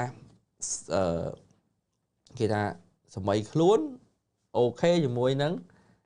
Arsenal បើនិយាយពីយកការ៉េសបោកទាំងអ្នកគ្រប់គ្រង Arsenal ទៀតព្រោះថ្ងៃហ្នឹងអ្នកគ្រប់គ្រង Arsenal ក៏បានផុសដែរថាយកការ៉េស say yes to Arsenal ហើយគេអត់ដែរប៉ុន្តែមកដល់ពេលនេះគឺស្ងាត់ចឹងបាទខ្ញុំឃើញ page មួយដែលឈ្មោះ Catch Offside ហ៎បាទហ្នឹង Catch Offside នេះជាសារព័ត៌មានដែរជាបោះលោក Fabio Romano ឬកំណត់ឃើញវីដេអូច្រើនរបស់គាត់និយាយក្នុងហ្នឹងបាទគាត់និយាយដែរគាត់ថារឿងរបស់យកការ៉េសគឺមិនមែនជារឿងជាមួយនឹង Arsenal ក៏មិនមែនជារឿងមួយ Man U ដែរគេយកការ៉េសគឺត្រូវដោះស្រាយរឿងជាមួយនឹង Sporting Lisbon បាទគេថាអត់បាននិយាយទេអារឿង60លានpound 60លាន pound លក់បូកប្រមាណហ្នឹងអត់បាននិយាយទេប៉ុន្តែ agent របស់គាត់បាននិយាយថាកាលពីឆ្នាំដំបូងគឺបាននិយាយគ្នាហើយបាទអញ្ចឹងគេនៅទៅសាររើអា letter ហ្នឹងមកយកមកឲ្យម្ចាស់ក្លឹបមើលអាហ្នឹងគេពងដោះស្រាយគ្នាបាទហើយគឺយករ៉េសគាត់និយាយថាបើយើងមើលមកភ្នែកយើងឃើញចេះថាក៏យករ៉េសជាមនុស្សអញញ៉ៃជាមនុស្សមួយដែលគេថាហ៊ានវាយវហាក្លឹបខ្លួនឯងប៉ុន្តែបើស្ដាប់លោក Fabio គាត់និយាយគាត់ថាគឺយករ៉េសគឺជាមនុស្សដែល respect ក្លឹបឆ្នាំទី1គាត់ជោគជ័យជាមួយនឹង Sporting ក៏គាត់អត់ចាក់ចេញពី Sporting បាទខែ11អតីតគ្រូរបស់គាត់បានចាក់ចេញពី Sporting មក Man U ក៏គាត់អត់បានចេញពី Sporting ទេមក Man U ទេគាត់បាននិយាយថាគាត់ respect ក្លឹបគាត់ចង់ជួយក្លឹបឲ្យឈ្នះពានចាំគាត់ចាក់ចេញហើយពាក្យសម្ដីនេះក៏យើងចាំបានលោកអាមនីននិយាយដែរគឺថាគាត់មិនប៉ះពាល់កីឡាករនៅក្លឹបរបស់គាត់ទេគាត់ចង់ឲ្យគេហ្នឹងគឺទៅឲ្យស្រួលសិនមុំទៅលូកដៃបំបាក់គេឲ្យគេវាបានថា pressure ទៅវារញ៉េរញ៉ៃណាអញ្ចឹងបើយើងមើលលើការលើកឡើងរបស់លោក Romano គាត់បាននិយាយថាគេយករ៉េសគឺ respect ក្លឹបគឺធ្វើគ្រប់យ៉ាងដើម្បីក្លឹបអស់ហើយឆ្នាំទី1ឈ្នះពានឆ្នាំទី2ក៏សុទ្ធបានច្រើនឈ្នះខាប់ឈ្នះពានក្នុងលីករបស់ខ្លួនឈ្នះខាប់ផងទើបសុំក្លឹបចាក់ចេញប៉ុន្តែក្លឹបហេតុអីមិន respect គាត់ហើយមិនគោរពពាក្យសន្យារបស់គាត់នេះជាការវាយប្រហារតបគ្នានៅលើ story របស់គាត់ទៅដល់ម្ចាស់ក្លឹបវិញខ្ញុំគិតថាវាជាការតប point ទៅម្ចាស់ក្លឹបទេអញ្ចឹង នៅពេលដែល agent របស់គាត់ធ្វើការហើយជាមួយនឹង letter ដែលគាត់បានផុសតាងណាយកមកនិយាយគ្នាគឺគាត់នឹងដាក់មកហើយថាគាត់ទៅណាអញ្ចឹងបើខ្ញុំស្ដាប់មើលគឺពិតជាគាត់ respect Sporting Lisbon ហើយបើគាត់ចង់ចេញគាត់គួរចេញតាំងពីខែ11មកម្លេះបាទមកតាមគ្រូគាត់ខែមករាគាត់មក Man U បានហើយបាទអញ្ចឹងបើនិយាយមើលទៅពាក្យសម្ដីហ្នឹងវា link ជាមួយនឹងលោកអាមេរិនដែលគាត់និយាយដែរអញ្ចឹងខ្ញុំគិតថារឿងនេះគឺយើងចាំមើលថាការវិវត្តនៃរឿងនេះវាដល់កម្រិតណាហើយរងចាំមើលហើយមកដល់ពេលនេះអាសនលក៏ស្ងាត់ដែរជាមួយកាយ៉ូកូរ៉េខ្ញុំថាអញ្ចឹងនេះកាយ៉ូកូរ៉េនេះក៏បោកអេเจนនេះបោកនៅគ្រប់ត្រអាសនលទៀតបាទគ្នាខំអដែរណាបានខ្សែប្រយុទ្ធដែលរកក្របាល់ច្រើនហើយគាត់ក៏ត្រូវការខ្សែប្រយុទ្ធដែរទាំងយើងទាំងគេបាទអដូចគ្នាខ្ញុំក៏អដែរមកដល់ពេលនេះគេសួរថាខ្ញុំស្រឡាញ់អ្នកណាខ្ញុំពិតជាស្រឡាញ់កាយ៉ូកូរ៉េតែបើថាបើអត់កាយ៉ូកូរ៉េក៏ខ្ញុំអត់មានទៅសេតអីដែរព្រោះមានអ្នកផ្សេងទៀតត្រូវតែយកមកក្រៅពីគាត់ទេសំខាន់រកខ្សែប្រយុទ្ធឲ្យថាពិតប្រកបហ្មងអត់ខ្លាញ់ខ្លាយណាបាទមិនមក fake បាទ fake បាទសុំត comment ទៀតសិនបាទ comment ច្រើនបាទចូលថាថាន់ David អាចមកអត់បងអានេះចាំតិចទៀតសិនបាទបង Peterly ក៏ថាស្រឡាញ់អាវ Pro Tennis បាទអូបាទនេះអាវកាលថ្មីដែរបងបាទបងប៊ុនធីនក៏ថានឹកបងទាំង3ជាងនឹកសង្សារទៀតបាទបង MUTKO ក៏តមកវិញសរុបមកវាជាការរលុយរបស់ភ្នាក់ងារព្រោះព័ត៌មានដែលខ្ញុំបានគឺបាទគេអាចបានរហូតដល់10លានបាទលក់បានតែបើលក់កីឡាករមួយក៏អាចបាន10លានអញ្ចឹងបាទអាហ្នឹងគេរាប់ចូលតម្លៃខ្លួនទេណាបាទពួក agent ថ្លៃដូចលោក Rio Online ដែល menu ស្អប់លោកតា Sir ស្អប់ហ្នឹងរឿងអាភ្នាក់ងារតម្លៃ agency ថ្លៃបាទតែគាត់ធ្វើការបានចង់យកកីឡាកររបស់គាត់ទៅចរចាបានក៏ទាថ្លៃព្រោះ agent ឥឡូវគឺបើបងប្អូនឯងក៏ឪពុក agent ឥឡូវម្ដាយអីចឹងទៅបាទ agent កីឡាករបច្ចុប្បន្នហ្នឹងវាមិនសូវជាយកអ្នកល្បីបើយូរទៅដូចជាចាយលុយគេពេកចាយលុយគេពេកចុងក្រោយបងទៅលុយមូលបាទចុងក្រោយការសម្រេចចិត្តរបស់កីឡាករដដែលហ្នឹងបាទអញ្ចឹង agent ហ្នឹងអ្នកមករកលុយសុទ្ធសាធហ្មងហ្នឹងហើយបើគាត់ហត់តែជាយន្តហោះហ្នឹងតែបើនិយាយពីគុណភាពធ្វើការរបស់គេវាអែមរបស់គេដែរបាទគេចេះដែរបាទដូចលោក Mendes លោកអីស្ថាកំពូល agent កំពូលហើយបាទ agent មក Rondo ហ្នឹងហើយ Rondo បាទគេគាត់ច្រើនណា Mendes ហ្នឹងតែច្រើន agent មក Jose Mourinho ដែរណាបាទទៅអ្នកល្បីពីច្រើនគាត់ច្រើនណាទៅលុយអី George Mendes ហ្នឹងបាទបង Winro គាត់ comment ក្នុង YouTube បាទគាត់ថាសុំកែតម្រូវបាទកែតម្រូវទៀតបាទ Oceanham នេះគឺមិនគិតពីកៅអីរកប្រមាណទេតែអ្វីដែលឧបសគ្គសម្រាប់ម្នាក់នេះគឺប្រាក់ពលកម្មខ្ពស់ពេកនិងថ្លៃទឹកតែហ្នឹងភ្នាក់ងារហ្នឹងក៏ខ្ពស់ដែរបាទអញ្ចឹងមិនតានឹងរកតែលុយថ្លៃច្រើនហ្នឹងបាទតែថ្លៃម្ល៉េះបើទឹកតែឲ្យ2ប៉ោតតែឧឡុងនេះតែនៅអូពីនេះខ្វះអីឥឡូវពិបាកដែរអញ្ចឹងក៏ឈ្មោះអីមិនត្រូវបានតាមអត់បានតាម Africa ឬក៏ស្បែកសអត់ដឹងដែរបាទនេះជាព័ត៌មានវាបញ្ហានៅទៅតាមហ្នឹងបាទយើងខ្ញុំអស់ថ្មទូរស័ព្ទមួយទៅបាទអញ្ចឹងតើចេញចូលបាទតើចេញចូល YouTube ផងFacebook ផងបាទអញ្ចឹងដោយសារយើងសន្យាមួយបងប្អូនថាខមមិនច្រើនបាទនេះបាទតិចឆ្នាំក្រោយ OB 20គ្រាប់ជាងផ្ទុះហើយបាទតាមទៅបាទរឿងចូលថាថាន់ David មកគឺស្មើ0បាទល្អមែនមិនខ្វះក្រុមល្មមចង់បានទេបាទរឿងចូលថាថាន់ Davidបាទបងរឿង Mino មិនហើយបាទអូគាត់សួរនឹង Kobe Mino ឥឡូវទៅណានៅ Mino នៅទេបាទប៉ុន្តែប្រាក់ខែដែលគាត់តាមចង់បានហ្នឹងមិនដែរស្ងាត់អស់ហើយចាំមើលថាយើងចប់ Ismac តែគាត់លេងល្អអាចនឹងគាត់ clock ទៀតយើងអត់ដឹងទេបាទប្រាក់ខែលើមែនដូចមែនអត់ដល់10អត់ដល់ទេ80000ទេតែទាឡើងដល់10ជាងទាដល់20ហ៎បាទទាដល់20ជាងគឺថ្លៃដែរបាទខមមិនចុងក្រោយពីបងផាត់វិភាគតាមសារព័ត៌មានបរទេសចុះផ្សាយប្រហែល8នាទីមុននេះបន្តិចបាទកីឡាករ Man U ត្រៀមចាក់ចេញ Sancho Anthony បាទ Rashford ត្រៀមនឹងចាក់ចេញជាពិសេស Sancho អាចចេញមុនគេបាទSancho ឃើញឯ Napoli ហ៎បាទឥឡូវដូច Napoli ឥឡូវដូចពេញចិត្តមួយកីឡាករ Man U ហ៎បាទយក Scott ទៅរៀងបាទ hype ទៅឥឡូវស្រឡាញ់ច្រើនបាទអាចដែរបាទព្រោះឥឡូវយើងគាត់អត់ Kvaratskhelia ទេហើយគាត់មាន Kevin De Bruyne ហើយគាត់មាន Scott McTominay ដែល MVP Serie A ឆ្នាំហ្នឹងគាត់មាន Lukaku គាត់នៅខ្វះតែស្លាប់ទេក៏ល្អដែរបើសិនជា Sancho ទៅព្រោះខ្ញុំឃើញតែ Napoli គាត់អាចនឹងអស់លទ្ធភាពយក Garnacho ហើយក៏ Napoli ស្រឡាញ់ចង់បាន Garnacho ខ្លាំងមែនតើចង់បានមុនបាទចង់បានព្រោះគាត់នៅក្មេងហើយគាត់អាចជំនួសដៃជើងបានអញ្ចឹងណា តែត្រឡប់មកវិញដូចខ្ញុំ mention Sancho មុននេះដែរគឺគាត់ប្រាក់ខែគាត់តើគាត់អាចព្រមតម្លាក់អត់បើគាត់ព្រមតម្លាក់សំណើដាក់មកក្លឹបចាំទៅលក់ហ្នឹងបាទហើយគាត់មិនលក់ថ្លៃដែរប្រហែលអាន់តូនីឥឡូវនិយាយអាន់តូនីទៀតអាន់តូនីចេញបានក្រោម40លានទៀតអាចនឹង35 37ប៉ុណ្ណឹងឯងអញ្ចឹង Sancho 20បាទអញ្ចឹង Sancho រត់តែធ្លាក់តម្លៃទៀតណា25ដូចលេខគាត់ហ្នឹងឯងឬក៏20គុណ23អញ្ចឹងទៅណាបាទរ៉ាសវ៉ាត់នឹងថ្លៃតិចអញ្ចឹងទៅបាទដោយសារតែគាត់មិនធ្លាក់អីណាខ្លាំងពេកទេគាត់ខ្ចីជើងទៅ Aston ហ្នឹងក៏ល្អរបស់គាត់ដែរអញ្ចឹងខ្ញុំគិតថាកលាករទេបើសិនជាគាត់ព្រមតម្លាក់ប្រាក់ខែគាត់នៅក្លឹបថ្មីគេខ្លាចអីតែបើខ្ចីជើងក៏មិនឲ្យខ្ចីទេខ្ចីជើងអស់ប្រាក់ខែតែ Man U តាហ្នឹងបាទនៅចេញ10 20 30% ពីខ្លួនដែរវាយចាញ់ហើយ Man U ដូច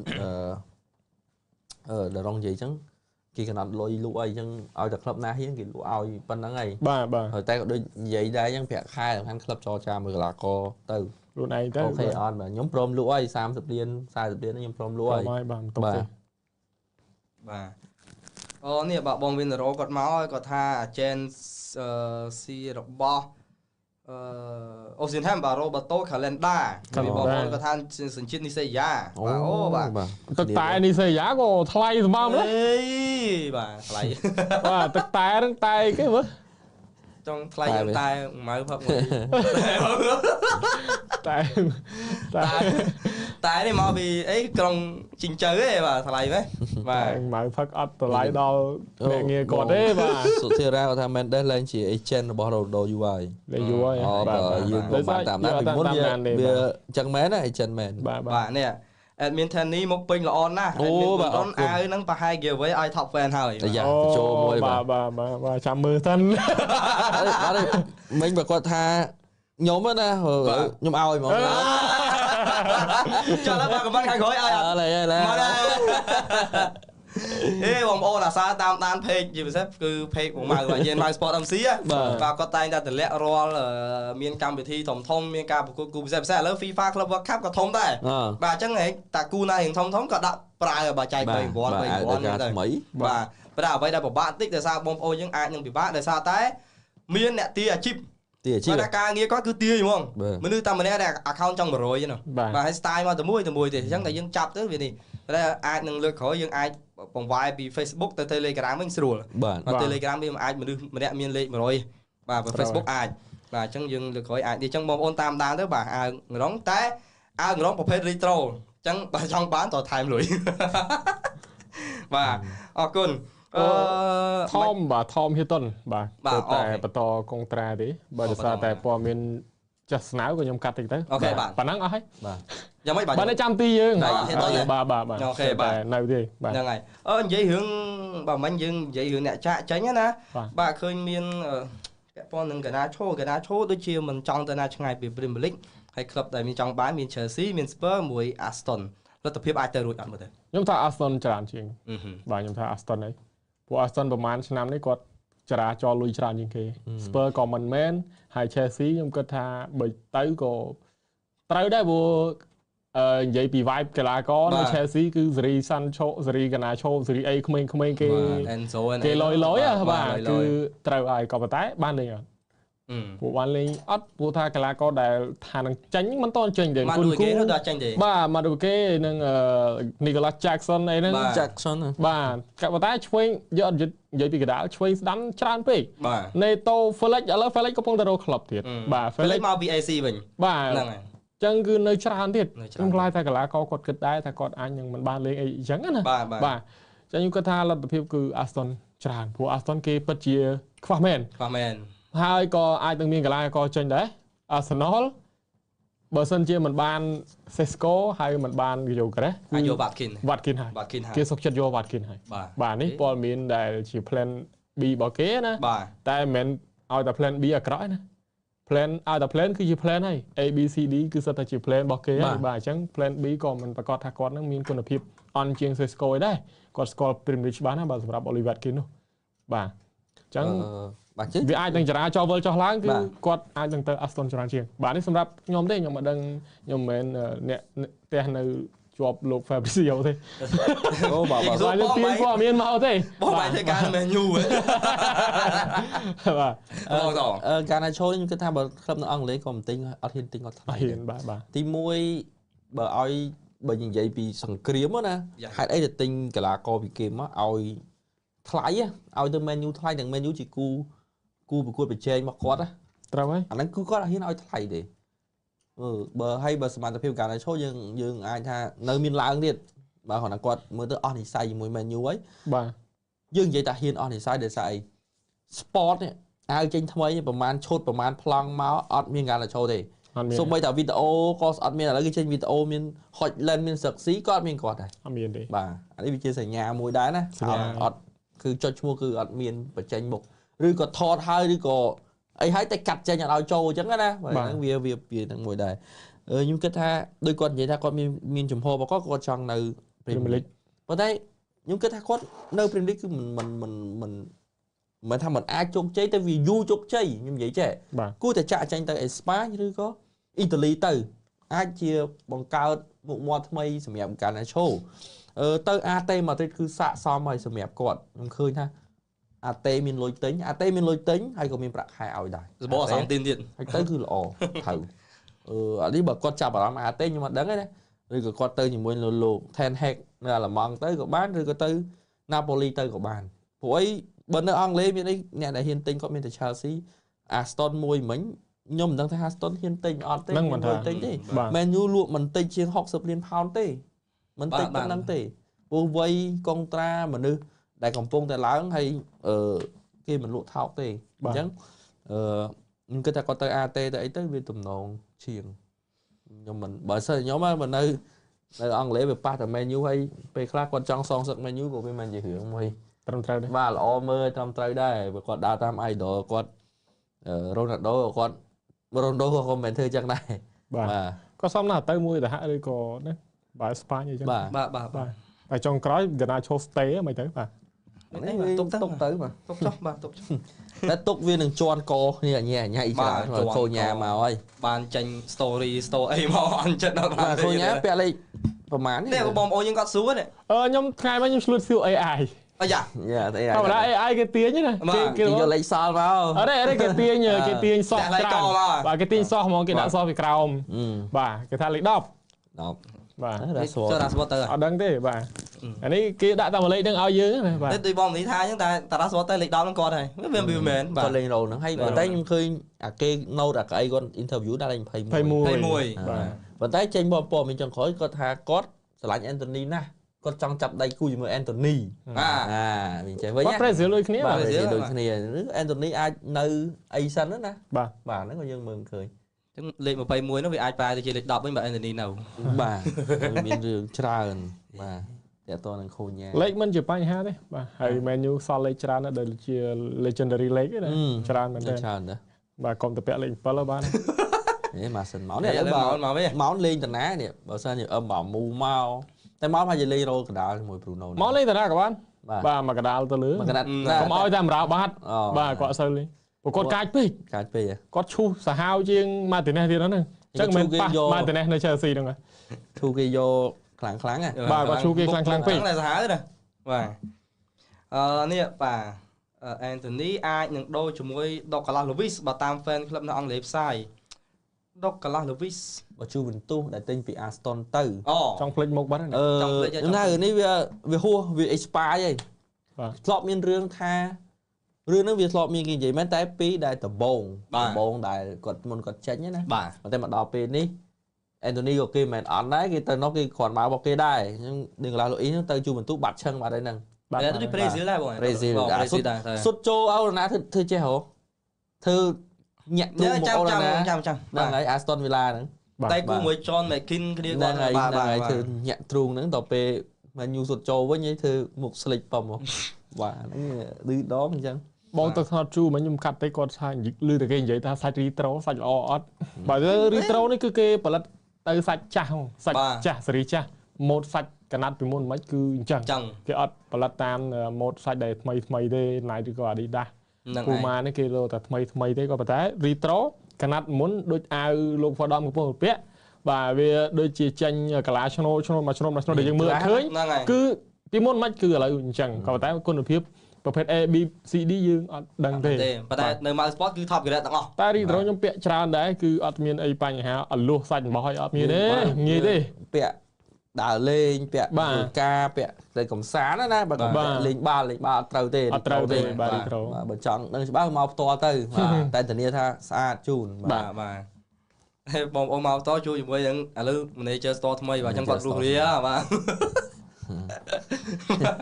បាទអ្នកណាមកក៏បានដែរបាទឲ្យតែមកជួយក្រុម MU បានទទួលលទ្ធផលល្អបាទមុនហ្នឹងខ្ញុំសរសើរទាំង3នាក់ហ្នឹងតែអាចអាវ admin បុនរុនស្អាតមែនបាទបានខ្ញុំពាក់បែបស្អាតឥឡូវងងចេញពាក់ហីកាបាទមកចេញសេចក្តីប្រកាសលើកៅឲ្យមានតែស្នាទៅស្នាក់លើទេឥឡូវថាអត់សរសើរខ្ញុំហ៎ឥឡូវចេះផ្ដាំទៅម្ចាស់ហាងទៅបាទផ្ដាំទៅបងមក sport ណាបាទគឺជួយ discount ដែរបាទខ្ញុំឃើញមួយថាចុះមិនបានអូនណានៅ menu បាទគេទុកអូណាធ្វើជាធ្នាក់ដែរធ្នាក់យកM6យក M6 ហ្នឹងហើយចាំមក M6 ខ្ញុំបលែសេអូណាចេញបរោណូណាអេចិនរុនហេងសុយបាន M6 មកអូណាមានកម្លាំងចិត្តបាទលេងល្អជាងមុនអីM6 ទាត់ free kick អូណាទៅពជាពាក់កណ្ដាលតារាងបាទម្យ៉ាងដែរកាមេរុនដូចគ្នាហេតណងប៉ុន្តែបើយកគ្នាបានលក់អូណាចេញទៅមែនយូដូចខ្វះគុណធម៌ទេគេលក់ទេគេទុកគាត់ចឹងណាគេទុកហើយបើមែនយូឃើញយកមានអសង់ទីនមានប្រេស៊ីលប៉ូទុយហ្គាល់ច្រើនអត់មិចគ្នាមួយបាទយកមកឥឡូវមានតែអឺរ៉ុបតែដែលអត់សូវត្រូវគ្នាមួយមែនយូដូចជាអឺរ៉ុប Highland នេះបាទគឺស្ដាវល់ហើយបាទអឺរ៉ុបមកអឺរ៉ុបអីនេះអឺរ៉ុបដែលល្អគឺមានតែអឺរ៉ុប Maguire និងBruno ណាអឺរ៉ុបហ្នឹងគឺអឺរ៉ុបតាន់ណាបាទតោះមានកំបត្តិទៀត បាទអូខេគាត់បង MUTKO គាត់ថា Aston មិនអាចទិញកីឡាករថ្លៃទេព្រោះកំពុងមានបញ្ហារឿងលុយទើបលក់ Emiliano Martinez ចេញបាទគាត់ជាប់ PSR បាត់ហើយបាទនេះជាប់ដែរបាទជាមតិខ្ញុំយោបល់ខ្ញុំសម្រាប់កាណាឈោទៅលេងលីកផ្សេងនៅតែប៉ុណ្ណឹងគ្រាន់តែអាចជាប់ជាមួយអ្នកច្រើនជាងនៅ Man U ក៏នៅតែបែបនេះព្រោះឆន្ទៈមិនសូវមានដូចជា idol ទេបាទឆន្ទៈមិនសូវមានដូច Ronaldo ហ៎បាទហើយអ្វីលេខ32របស់ Legend កំឡោះទេវេសគ្មានអ្នកយកនឹងចាប់អារម្មណ៍នឹងអញ្ចឹងគាត់ថាលេខ32របស់កំឡោះទេវេសមិនសូវមានអ្នកចាប់អារម្មណ៍ខ្ញុំមើលកីឡាករ Man U លេខអត់សូវខ្វល់ពីលេខទេបាទអញ្ចឹងទៅគឺគាត់អត់សូវខ្វល់ពីលេខមែនប្រហែលក៏ពាក់លេខ32អស់តាំងពីទេវេសហ្នឹងមកដល់អត់មានទេអត់មានមិនយកបានឆែកមកយកបានចាប់អារម្មណ៍ណាខ្វល់លេខ7លេខ11ណាដោយសារតែមានតែគាត់ទេដែលពាក់លេខ32និង13បាទសម្រាប់ទេវេសនៅ Man U បើលេខក្រៅ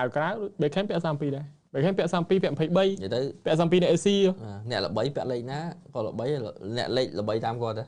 លេខល្បីតាមគាត់ដល់ថាពូដូពាក់លេខ99ល្បី99ផ្អើឈុលបាទជាពូដូល្បីដែរ28គាត់ល្បីដែរតាបាទ23ហ្នឹងល្បីយូរហើយណា28បាទចង់ឲ្យ Man U តាមទិញ M6 ឲ្យបានដោយសារគាត់ល្អហើយត្រូវនឹងទម្រង់លេងបាទត្រូវតាមហើយព្រោះគាត់បើកភ្លើងបៃតងមកតែគាត់ស្រឡាញ់ក្លឹបស្រឡាញ់អីហ៎ Man U តាមតែម្នាក់ឯងណា M6 ហ្នឹងស្ពើហ្នឹងហើយចេញមកក្រោយដោយសារលោកមក Frank ទៅទេមកទេតែ M6 ឃើញផុសអរគុណ Thank you Frank Thank you Thomas ណាបាទអបសាទរថាចំលេងមកក្បាច់គីឡូគាត់មានអ្វីដែលជាគាត់ដឹងគុណ Thomas Frank ខ្លាំងណាបាទយើងមិនអាចនិយាយបានថាជាសញ្ញាដែលគាត់ទៅតាមទេប៉ុន្តែបើ Spurs ទិញគាត់ទិញយកទៅធ្វើអីបើឥឡូវខាងស្ដាំមានអ្នកណា Brennan Johnson Kolosowski បាទ Manchester ក៏ឆ្វេងក៏បានស្ដាំក៏បាន Son Madison ទៀត Richarlison Timo បាទ Timo ក៏មាននេះហើយគាត់ណា Kolosowski និង Brennan Johnson ហ្នឹងវា2ជាន់គ្នាបាត់ហើយបើយកគាត់ទៅត្រូវលក់ពួកនឹងចេញមែននៅ Ben Tanger នេះទៀតនោះបាទណែច្រើនណាស់មែនតែបើយើងវិភាគមើលតែបើ Spurs ចង់ពិបាក Man U ហើយយកទៅបាទយកចោះបាទយកចោះបាទតែ Spurs អត់លក់កីឡាករណាបាទឬក៏លក់ស្ងាត់ៗយកដឹងយកបានតាមព័ត៌មានដឹងដែរមិនដឹងតែយក Martinez នេះ6ឆ្នាំទេ6 Martinez ក៏ដតាមពី Man U ដែរនឹងប៉ុន្មានឆ្នាំវាអត់ដឹងថាទិញខ្ចីជើងមកហើយទិញបាទឥឡូវទិញហើយ6ឆ្នាំបាទបងការពារស្លាប់ស្ដាំយើងត្រូវការអត់មិនទេស្ដាំនៅតែត្រូវប៉ុន្តែឥឡូវមិនទាន់ដល់ពេលបច្ចុប្បន្នដលុតហើយនឹងMasraoui ក៏បានវាអាស្រ័យទៅលើហើយអាម៉ាត់នៅមកលេងនៅ RWB នឹងបានអត់អីទេដូចគូគាត់មកឆ្វេងបាទ ប្រហែលអ្នកឥឡូវលោកអាមេរិកទិញតែអ្នកលេងបានច្រើនរ៉ូលទេបាទលេងរ៉ូលណាក៏បានមានខ្វល់ជាមួយទេគូបាទអត់ថាចង់លេងបាល់មួយទៀតបាទលេងអនមួយទៀតលេងអនមកគេណាលេងអនមកពាក់កណ្ដាលខែ7ហ៎អត់ទេពីមុនថាអាទិត្យហ្នឹងក៏ប៉ុន្តែឥឡូវនោះដើមខែ7ដើមខែ7បាទថ្ងៃមួយមកដល់ហើយថ្ងៃមួយមកដល់ហើយអាចមកមុនតែគ្រាន់តែថ្ងៃមួយគឺដើរចូល Carrington បាទបាទនេះបងវិនតារ៉ូណាគាត់ថាសម្រាប់បងនៅតែនិយាយដដែល Benjamin Sesko Igitike គឺមិនគួរយកខ្លួនបៀតឡើយបាទ Osenham Mitrovic Mateta Jonathan David UNA Visa Oli Watkins យកអ្នកណាក៏បានហេបាទតំណងបាទគាត់នៅតែដាច់ហាងការខ្ញុំក៏យល់ស្របប៉ុន្តែបើជ្រុលថាចង់បានអូន Hugo ហ្នឹងហើយចង់ឃើញខាតលុយក្លឹបដែរខាតលុយយើងដូចបងអាយឡាតេណាលុយក្លឹបតើលុយក្លឹបតើគាត់ក៏ខ្វល់ហើយខ្វល់ដែរប៉ុន្តែអត់តនិយាយរឿងប្រាក់ខែអត់ទេប្រាក់ខែតែគាត់ដូច60000 80000នេះខ្ញុំស្គាល់គេដាក់80k បាទតម្លៃ100លាន Victor Osimhen 70លានប្រាក់ខែ 399k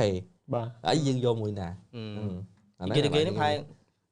មកតម្លៃខ្លួនអាចចរចាបានព្រោះយើងអត់ដឹងថាពេលនេះមិនញូពងនិយាយគ្នារឿងអីទេបើនិយាយមែនទៅ Hugo នេះមិនមែនជាប្រយុទ្ធចំទេគាត់ដូចសឹកស៊ីអញ្ចឹងបើតើគាត់យកគាត់មកដាក់ប្រយុទ្ធចំរហូតមកឬក៏គាត់ចង់ធ្វើម៉េចជាមួយ Rasmus Højlund ក៏យើងអត់ដឹងដែរពេលខ្លះគាត់ជំនះចិត្តយកមកតតែបានគាត់ដាក់សឹកស៊ីឲ្យលេងអីទៅបើ Hugo ទៅលេងតាណាផ្សេងក៏មានណាចូលពេញចូលស្ដាំវិញខ្លះបាទយើងអត់ដឹងទេគ្រាន់តែយើងវិភាគអ្វីដែលជារបស់យើងទេបងប្អូនយើងបាទអាចបញ្ចេញមតិខ្លួនឯងបានដូចគ្នាមិនអ្វីដែលពួកខ្ញុំនិយាយទៅតែការពិតអាចទៅរួចរហូតទេបាទតែពេលខ្លះវាការពិតដែរហើយនិយាយឲ្យស្អែកឡើងកើតរឿងនឹងមែនណាវាអាចដែរបាទបាទយើងមើលមិនឃើញនេះសួរបងមនីវិញរងបែងធ្វើការនៅមែនយូមែនបាទធ្វើការនៅមែនយូខ្មែរបាទធ្វើការនៅមែនយូខ្មែរអូហ្វីមែនយូUKA បាទមិនសួរអញ្ចឹងហ៎ទេបាទយើងធ្លាប់ឃើញក្នុង YouTube អីណាធ្លាប់ឃើញតែយើងធ្វើការនៅមែនយូមែនបាទចុះអ្នកខមមិនហ្នឹង fan U មែនសួរវិញបាទនេះបងវិនតារ៉ូគាត់ថាបាទគុណហានិងអេនតូនីសមាជិកមេដាយអូឡ িম্প ិកតូក្យូ2020បាទនេះគេដៃគូដៃកង់ជាមួយណេម៉ាដែរពេលហ្នឹងណេម៉ា2020លេងតាគាត់ពេនអាល់ទីហ្នឹងហីបាទគាត់លេងបាទគ្នាទៅសាន់ដែរណានិយាយណេម៉ាចង់បន្ថយអេនតូនីមកលើការសិនណាបាទបើស្អីយើងលក្ខខណ្ឌថាយកអឹមបើមូមិនបានអេនតូនីអាចទុកអេនតូនីបើយើងមើលទៅវាមានរូបភាពពីរគេមើលមកក្លឹបបេសាយក្រហមអេនតូនីជាក្របពេជ្រតែនៅក្របពេជ្រដែលគេកំពុងមើលឃើញនេះវាអាចជាក្របអីផ្សេងក្របបែកឬក៏ក្របអីរបស់មែនយើងពិបាកនឹងនិយាយមែនទេបាទនេះបងឆៃថៃលីគាត់ថាខ្ញុំឃើញតាឡុតបាទលេងរៀងយឺតនៅជ្រុំបាល់នៅហ្នឹងបងមនីល្អរាល់ឡាយ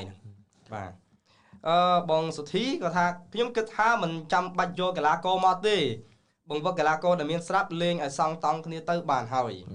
ក៏ហ៊ានបន្ថយទេបាទខ្ញុំកាត់ទៅចុះបាទក៏ហ៊ានបន្ថយទេសូម្បីតែខ្ញុំក៏ទៅផងដែរ Ferdinand ក៏គាត់និយាយដែរកាលពីថ្ងៃទី14បាទឃើញរងផុសបាទព្រោះថា6ខែមុនគ្រាន់ជា thrill ទេណាដូច Netflix free ហ្នឹងបាទអញ្ចឹងគេអត់ខ្វល់ទេចង់ធ្លាក់ពៀនធ្លាក់អីធ្លាក់ដល់លេខ17ក៏អត់អីដែរព្រោះតែចាប់ពីពេលនេះទៅមានតែกระดาษកន្លះនៅកាលទេបើទោះបីជានៅលេខប្រមាណក៏ដោយការលេងឲ្យវាល្អមើលតិចមកឲ្យវាមានក្របបាល់អីមករដូវកាលមុនដែលគាត់ចូលហ្នឹងក៏មិនមែនធម្មតាទេណាគឺល្អហើយវាមានឱកាសសុទ្ធច្រើនតែយើងពិតជាខ្វះអ្នករកក្របបាល់មែនអញ្ចឹងបានគាត់រកថាអ្នក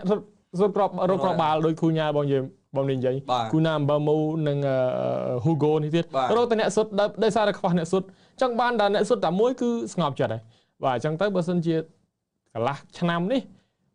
អាចនឹងមិនមានអ្វីដែលជាបំរែបំរួលច្រើននោះទេគឺតំណែងគាត់ចាប់ដើមគេលើកមកនិយាយគាត់អត់ភ័យគាត់ថាគាត់ដើរចេញអត់យកលុយទេបាទអត់លុយសំណងហងនិយាយតាបាទគាត់និយាយអញ្ចឹងគឺបានន័យថាគាត់កំពុងតែធ្វើហើយបាទអញ្ចឹងគាត់ត្រូវតែធ្វើហើយព្រោះពេល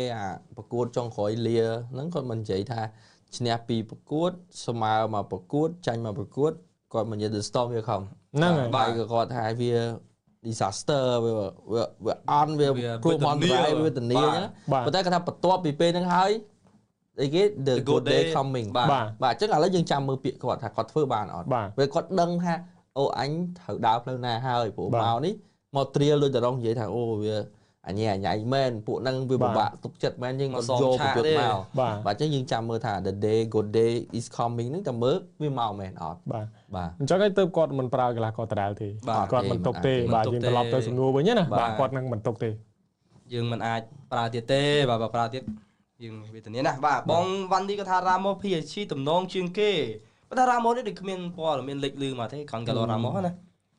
វាពិបាកដែរបាទរ៉ាម៉ូសអាយុប្រហែលអត់ទេដោយសារតែឃើញ23អត់ទេដោយសារតែគោលដៅរបស់យើងនេះវាខ្ពស់ពេកគោលដៅរបស់យើងសិតតែ top striker ហើយណាបាទអញ្ចឹងយើងមានអាចាំគាត់ក៏អាចនឹងចង់ក្រោយដូចម៉ាតេតាដូចអីដែរហើយយើងមិនអត់ទេបើសិនជាអត់មែនទេដាក់ដដែលដូចគេថាមែនទេយកតែអ្នកបិណ្ឌបកាសអាកាសមកសុទ្ធមកបាទ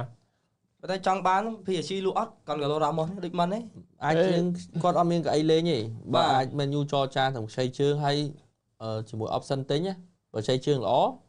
ប៉ុន្តែខ្ចីជើងល្អពិចារណាទិញយកទៅតែបើអត់ទេបងយកវិញអញ្ចឹងឥឡូវវាអត់មានបញ្ហាទេ PSG មុនឥឡូវមិនដូចមុនទេ PSG មុនរត់តែលុយទេណាឥឡូវអត់អីទេមុំលក់អីប្រហែល Asensio គាត់ឲ្យខ្ចីជើងណាបាទឥឡូវគេចោលគេរក credit រយដែរ PSG ឥឡូវបានមើលឃើញតែលុយទេបាទតែឃើញគេប្រើតែកីឡាករក្មេងៗហ៎បាទអញ្ចឹងគេលើគេទុកអញ្ចឹងណាគាត់កឡូរ៉ាម៉ូសយើងមើលមិនឃើញបាទព្រោះគាត់ដូចនិយាយថាការរ៉ាម៉ូសមួយអ៊ីគីទីកេនេះនៅមួយគ្នាគាត់បាំងអឹមបាប៉េបាំងណេម៉ាយដែរអញ្ចឹងគាត់បាក់តែគាត់ក៏មិនចង់នៅដែរ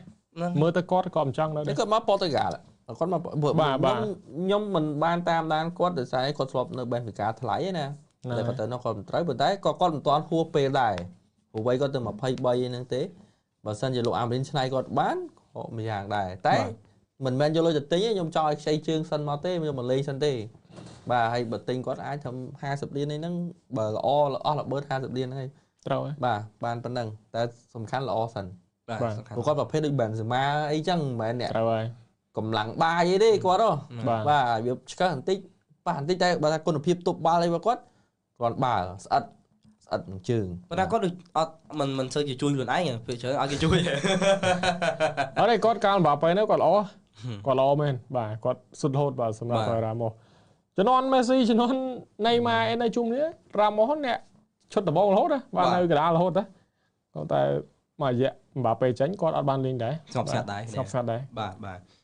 អូខមមិនច្រើនណាបាទហូហ្គោលេងស្តៀងអាស្រីនូណេសនៅលីវើពូលបាទហេនូណេសនេះក៏តំណងបាទនូណេសក៏អាចដែរណាតែហ្នឹងអាចដែរណាបាទមកច្បាត់កងគេបាទយើងមានផ្លូវច្រើនខ្ចីជើងឯងមិនទៅបាទ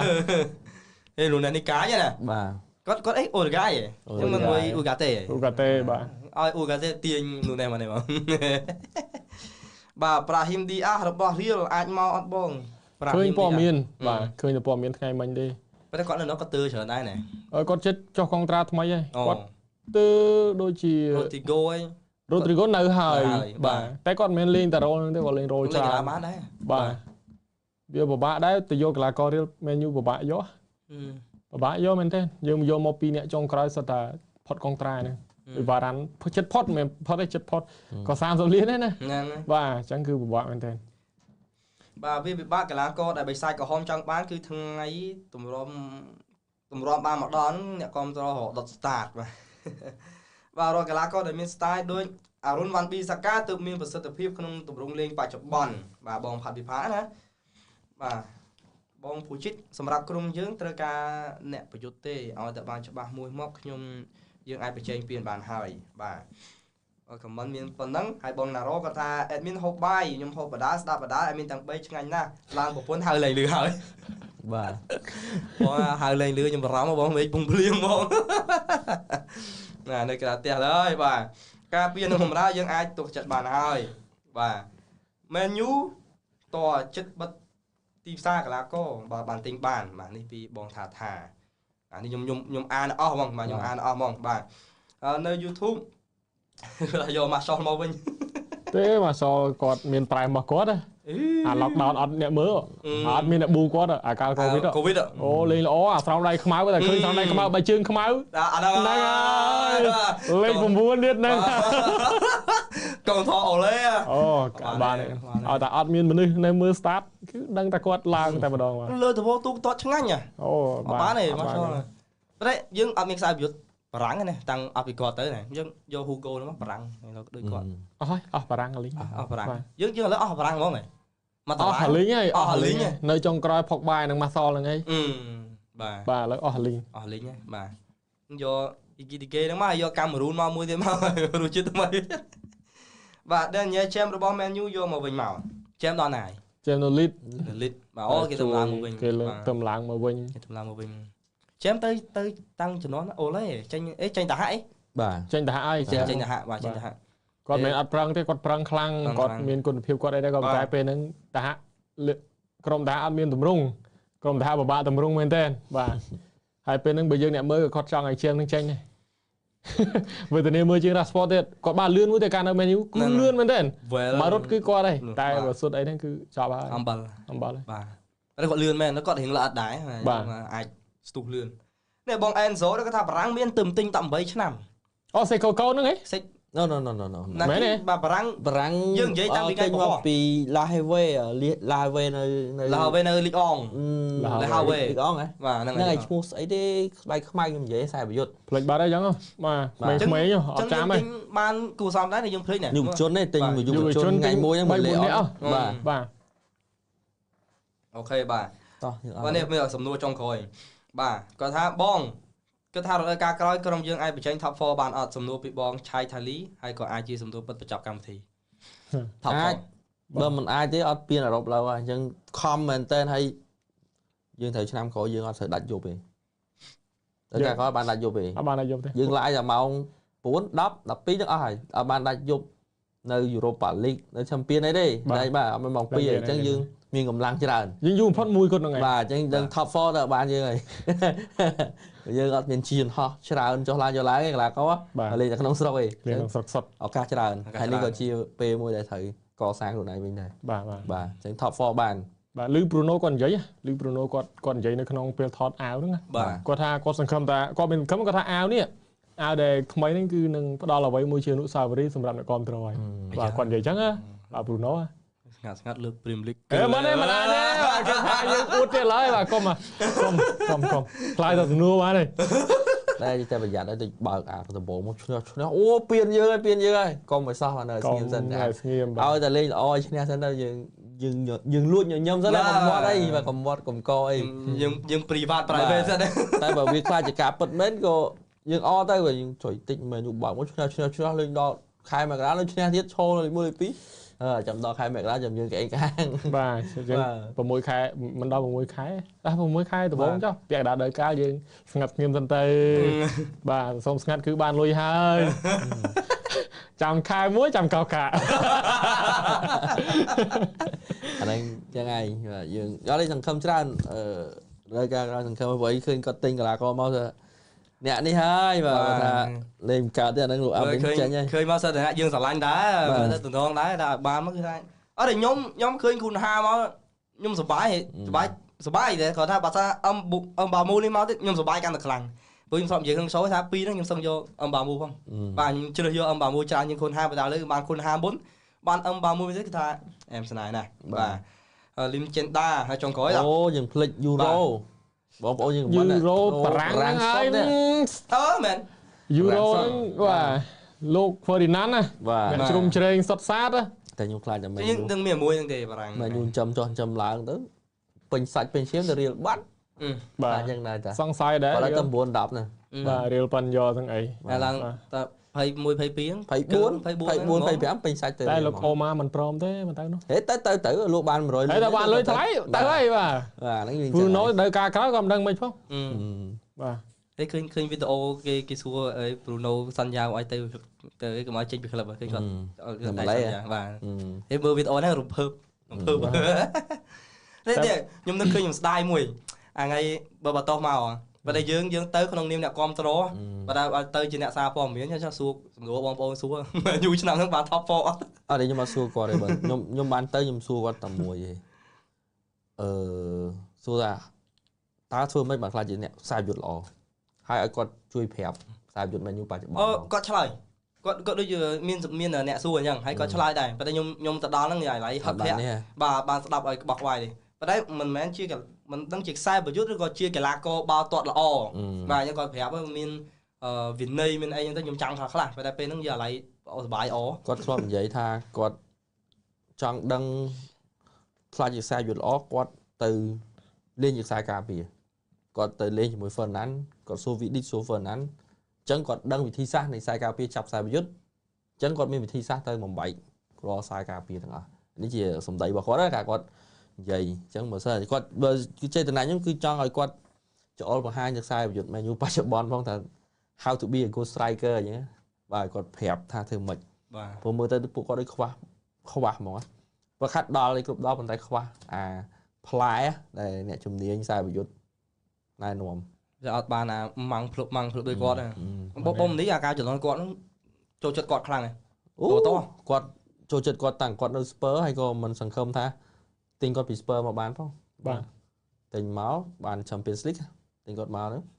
តែដូចគាត់បានលេង final នឹងរបួសហ្មងដឹងតែគាត់ច្បាស់ហ่าគាត់ស្គមដូច Hugo អញ្ចឹងតែវាយតែណាស្អិតតាបាល់ទប់ជើងស្អិតតាបាទតែអីលេងបាល់មិនសមតែលេងបាល់តែច្បាស់មើលអត់ដែរខ្ញុំមិនអត់សមសោះវាយតែនេះមិនត្រូវណាព្រោះ1ម៉ែត្រណា1ម៉ែត្រ88 1ម៉ែត្រព្រោះមកឃើញក្នុងនេះបាទអូតោះយើងមិនដែរបាទក្រុមការងារប្រហែលម៉ោងហើយបាទ1ម៉ោងកន្លះឥឡូវហើយអូបាទ1ម៉ោងកន្លះលើហើយនេះបានយូរវែងណាបាទខមមិនច្រើនបាទព័ត៌មានមានតែប៉ុណ្្នឹងទេចាំមានអាប់ដេតអីថ្មីទៅកោសង្ឃឹមថា here we go មករូបអីយើងទៀតទៅបាទហើយបានមកពីររូបអីទៅបាទយើងជជែកចិត្តបាទសង្ឃឹមគាត់ចប់សូ here we go ក៏យកដែរបាទបងនេះបើក live យប់ដល់ live ភ្លឹបលើបាទអឺឲ្យមានឃ្លាន3ឃ្លាននេះបងផេតាលីតែចង់ឲ្យប្រូទាំង3ឬអ្នកចាំទីម្នាក់មួយណាល្អបើយកមុនបើខ្ញុំអ្នកចាំទីខ្ញុំអត់សូវតាមដានប្រហែលទេក៏តែ